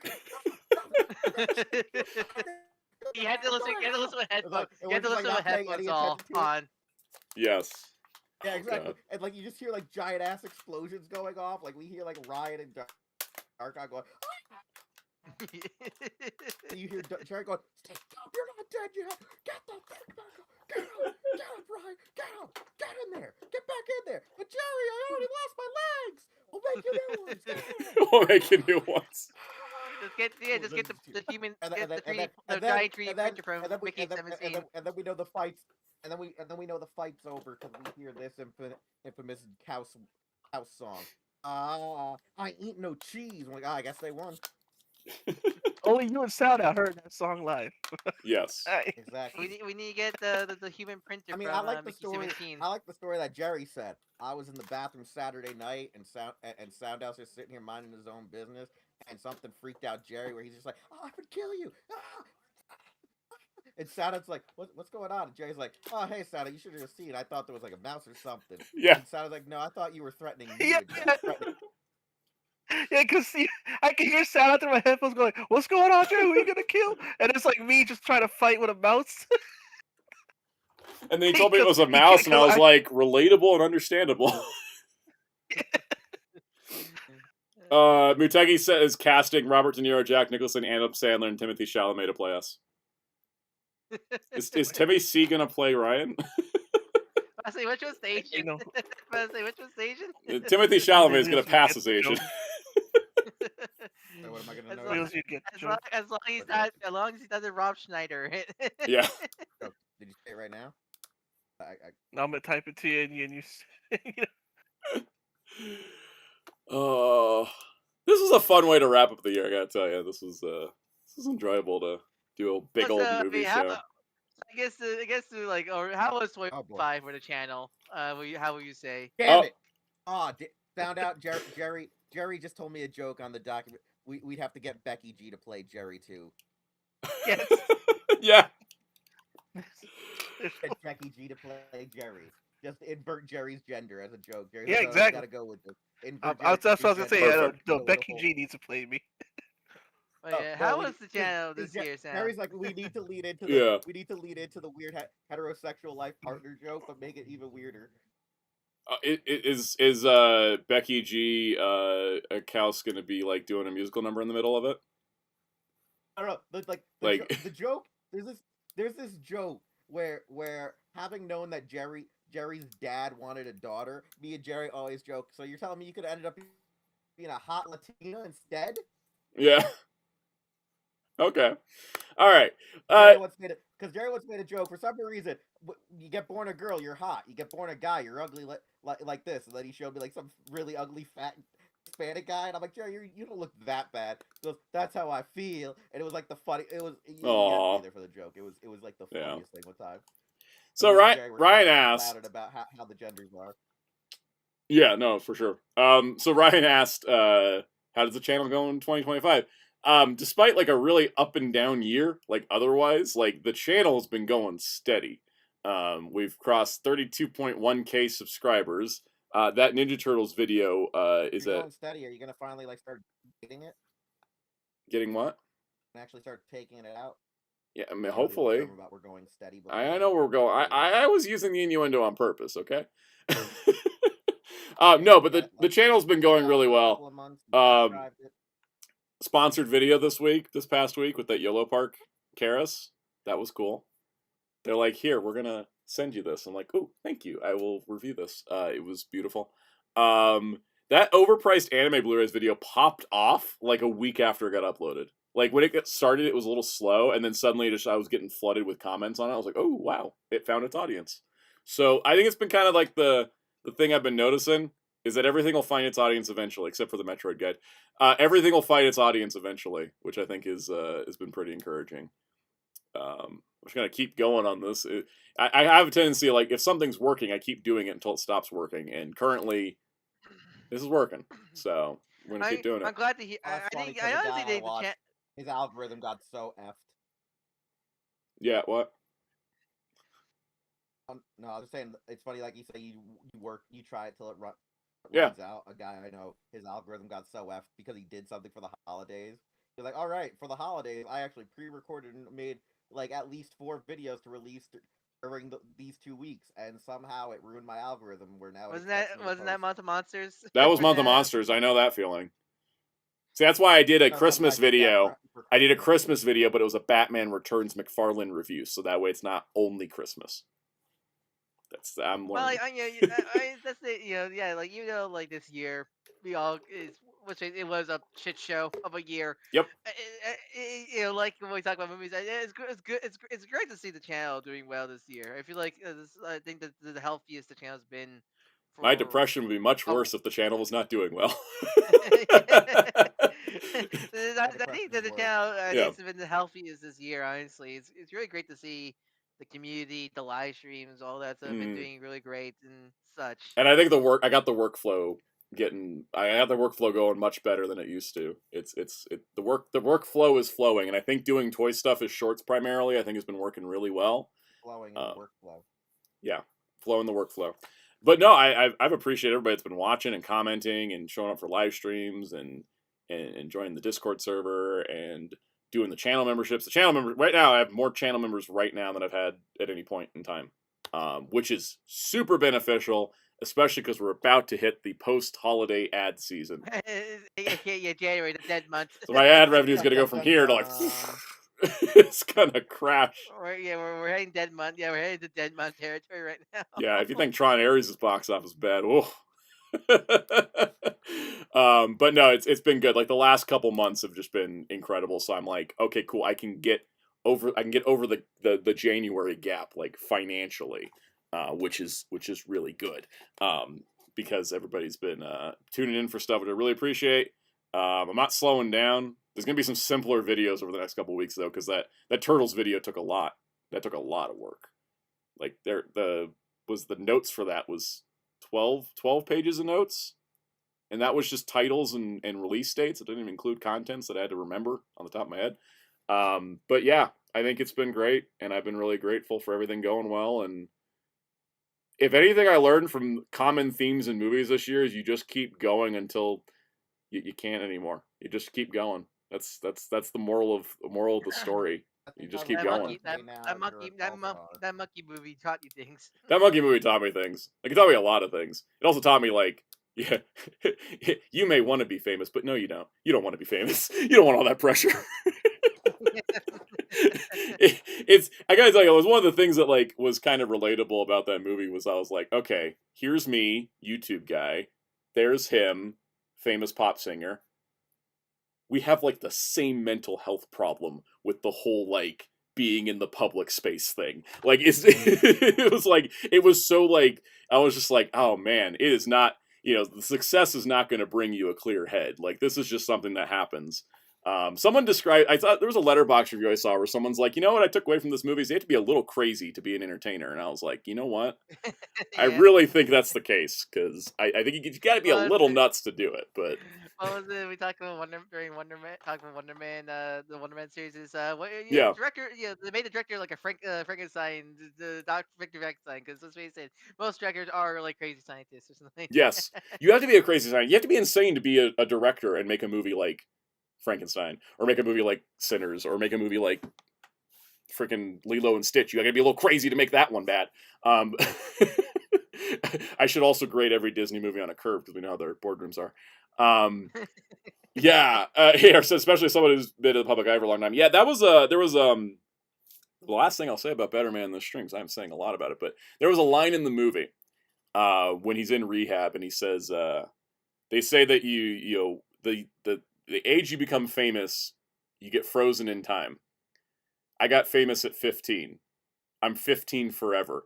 And I feel like that every time I look at my view counts on my videos, because a video I made when I was 14 has like 1.6 million views, and nothing I do now will ever top that. For a ton of people, that is the only version of me that exists. And it's such a head trip, but it's also like, it's a stark reality of like, you hit things at a certain moment and you may never reach that moment again. It's a frozen in time moment that you can't try to do that again. You just got to keep moving forward and go to the next thing you're doing, not try to go do that old thing you used to be. As as far as the art, art stuff, I've seen artists where they post they do weekly art, posting, oh, here's my new art piece, and then but like one day they post like, oh, here's a funny like work in progress animation of the character like doing some funny stupid spinning gif that gets like more views than their art art. Month art of them. Monsters. Month of Monsters was my rude box. There are certain things where you make something and you're so damn proud of it, and then the big chunk of your audience just goes, no thank you, and then you feel personally hurt by it. It is like I know that feeling. It is like it's a knife through the heart. When it's like you work so hard on it and you're like, oh, why wouldn't anyone like this? And then you just realize that you made something that people weren't interested in, and you're just like, what does that say about me? And it doesn't say anything about you. You're an artist. You make stuff. You make stuff that people will like. You make stuff people won't like. It's the nature of art. Everyone's gonna interpret it differently. I mean, let's face it, as an artist, ain't that true? As an artist, the biggest thing about artists is you just throw shit at the wall and see what works. Scenario. That is that's usually it with me. I'll do that. I'll get people who come for one thing, and then we'll like not show up for whatever else I do. Yeah. Hey, I came here because you did fan art of this character. You're not doing that. Get out of here. And I'm like, well, there's a bunch of people that only show up for turtles on this channel. Yep. Yeah. That's one of the reasons why we struggle with Hero Club is Mm-hmm. a lot of people. Even though we are a news site, for some reason people don't give a rat's ass about the news or content. Sometimes we'll do these interviews that people are looking forward to, and then no one even shows up, even when it's the people that were expecting the content. So it gets annoying being a content creator or Yeah. just doing any kind Yeah, of thing. it's that journalism algorithm. You're trapped in the art. algorithm. The algorithm traps you. Also, thank you, Yeah. Braden Birdwell, for loving Month of Monsters. It means a lot. Like, it means a lot to me that you did, because I've never worked harder on something on this channel than Month of Monsters, and nothing has backfired as badly as Month of Monsters. it's such a it's why I joke about it, because that's how I cope with it.